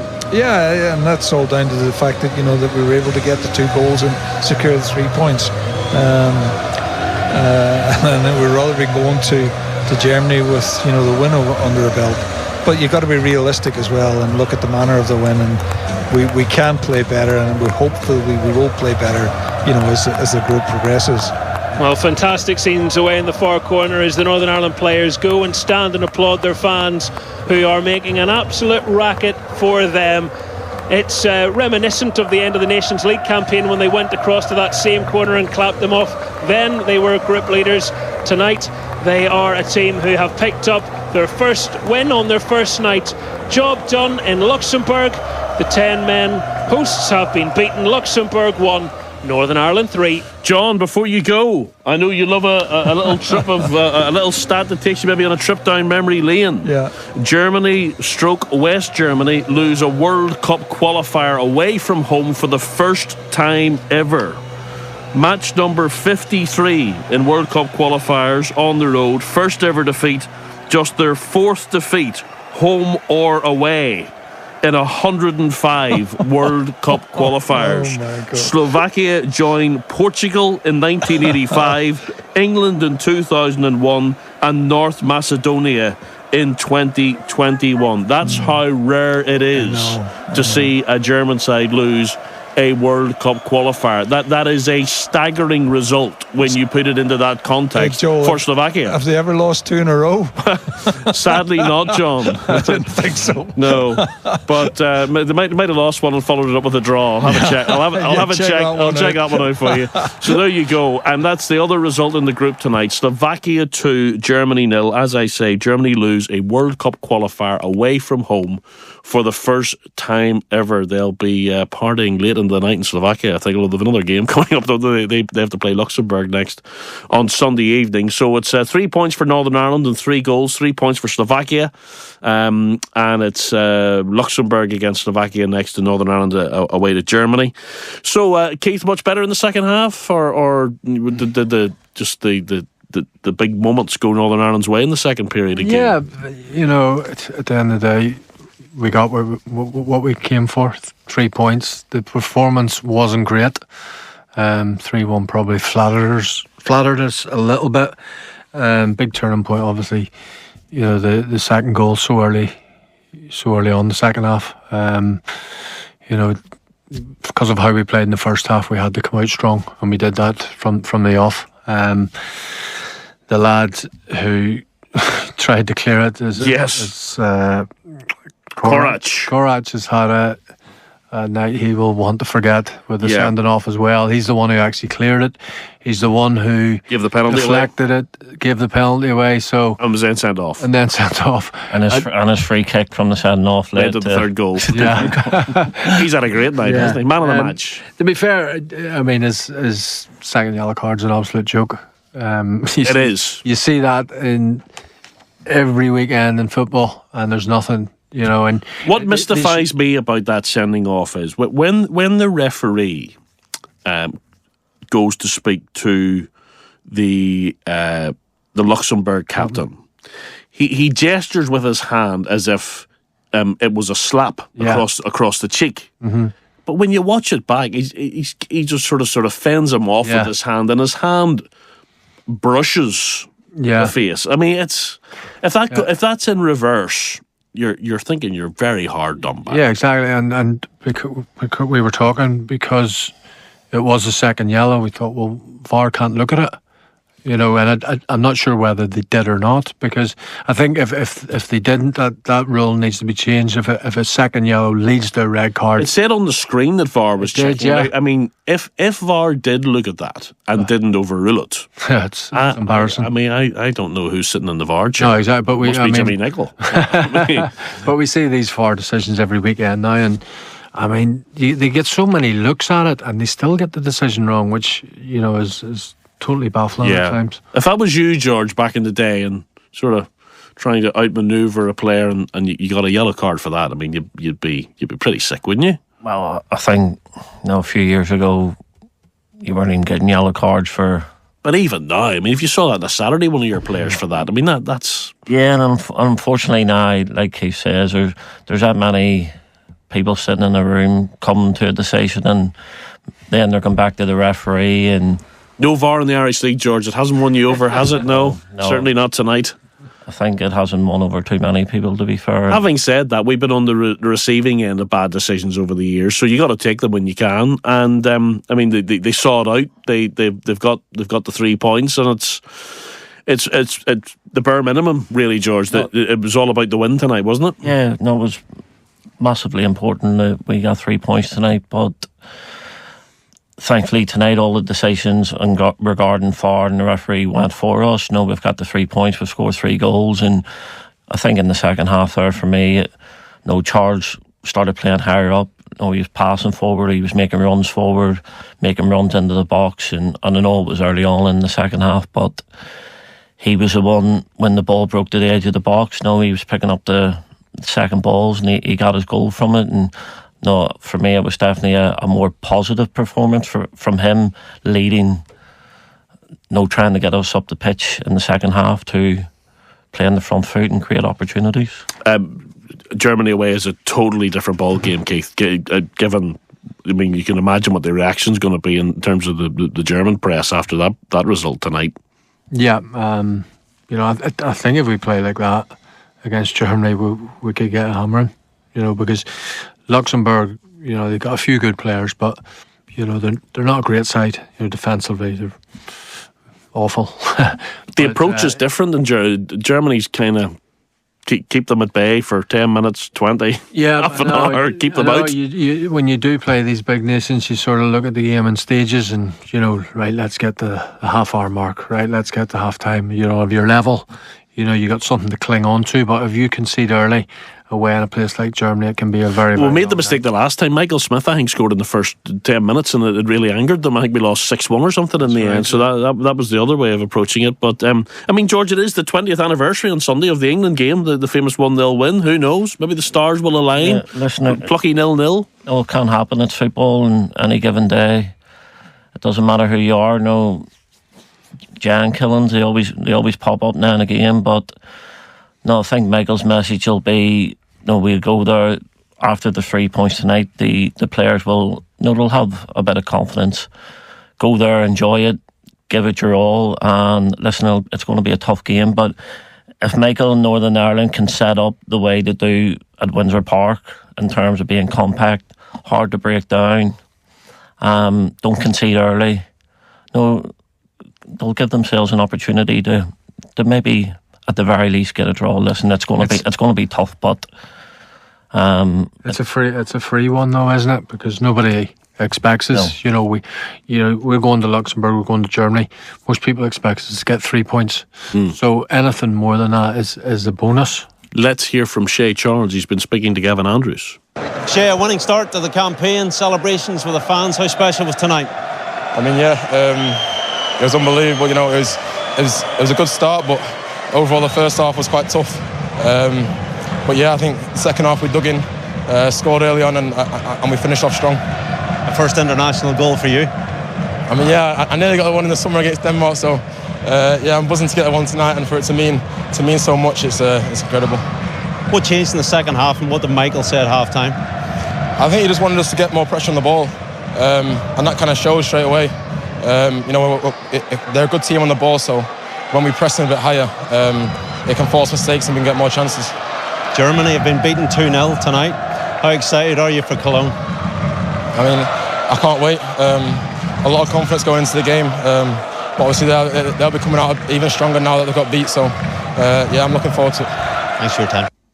So there you go, Shay Charles with Gavin Andrews. More pressure on the ball, and that's exactly what happened in the first 30 seconds at the start of the second half. And John made the point in commentary, the worst part of that Luxembourg team is their back four, and they will give you chances, and that's how the perfect start to the second half came about. Yeah, John talked about it a few times about how suspect they were at the back, and we knew they had some decent players going forward, but if you can put them under pressure, there's a lot of players there who make silly mistakes, and that's what they're doing, especially Courage.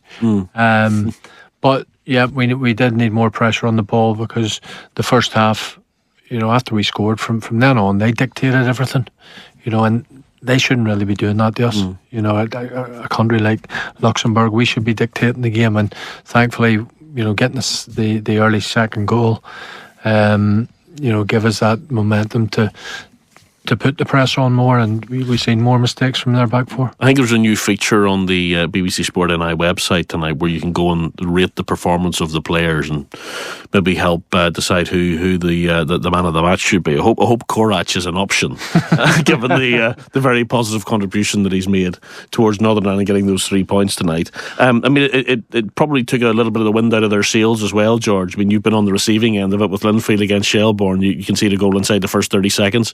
And John made the point, you know, well, like, it's one of the last messages you ever get as a player, probably when you go out. You know, don't give anything away in the first few minutes of the second half. And it's, you know, from Northern Ireland's point of view, it's great because it kind of takes the air out of their tires a little bit, doesn't it? Well, it was the first 3 or 4 minutes of the first half. We put a bit of pressure on. You know, you get the penalty, you score, then we set back. You come out for the second half, and I'm sure their managers telling, Luxembourg players, listen, no, we give away a silly penalty in the first couple of minutes. Let's not do the same and concede another goal early on. But the kickoffs happen. We've got it down in the right hand channel, and Connor's been able to dig out a cross. And I know we keep mentioning his name, but unfortunately for Korach, yeah, it was an awful clearance. And yes, it set the tone for the second half. We got in the lead, and then, like Shay said, we started pressing higher up the pitch, and I think certainly against the lesser teams, when we do that there, we look far better. We pressed them higher up.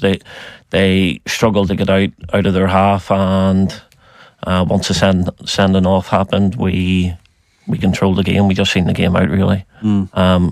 And I would say as well, we touched on Devaney at the start of the game about his energy and getting him down the pitch, and he also has a bit of quality. And to be fair to the lad, he got his rewards in the second half of a nice goal. And it's going to take a bit of time to kind of maybe bed into that role for him, because you know, he's rocking up every few months and being asked to play in that position. And I remember, George, when you were playing, you weren't moving from a sort of you were moving from left back to left wing back, which maybe isn't as much of a move, but you know, the colour would have drained from your face occasionally whenever you were asked to play that role. No, and I think nowadays it's just the way football is. No, you have to be, the physical stature, the energy, your output within the game. Your high intensity runs in that there, and when you're playing wing back, it's tough enough when you're playing the smaller nations. You're up and down, you have to defend, you have to get involved in the attacks. But when you're playing tougher opposition come Sunday again, if he's asked to play that role. Yeah, because it's the position that's, well, as well as maybe centre forward, but it's one of the positions where you're kind of... It's up for grabs, isn't it?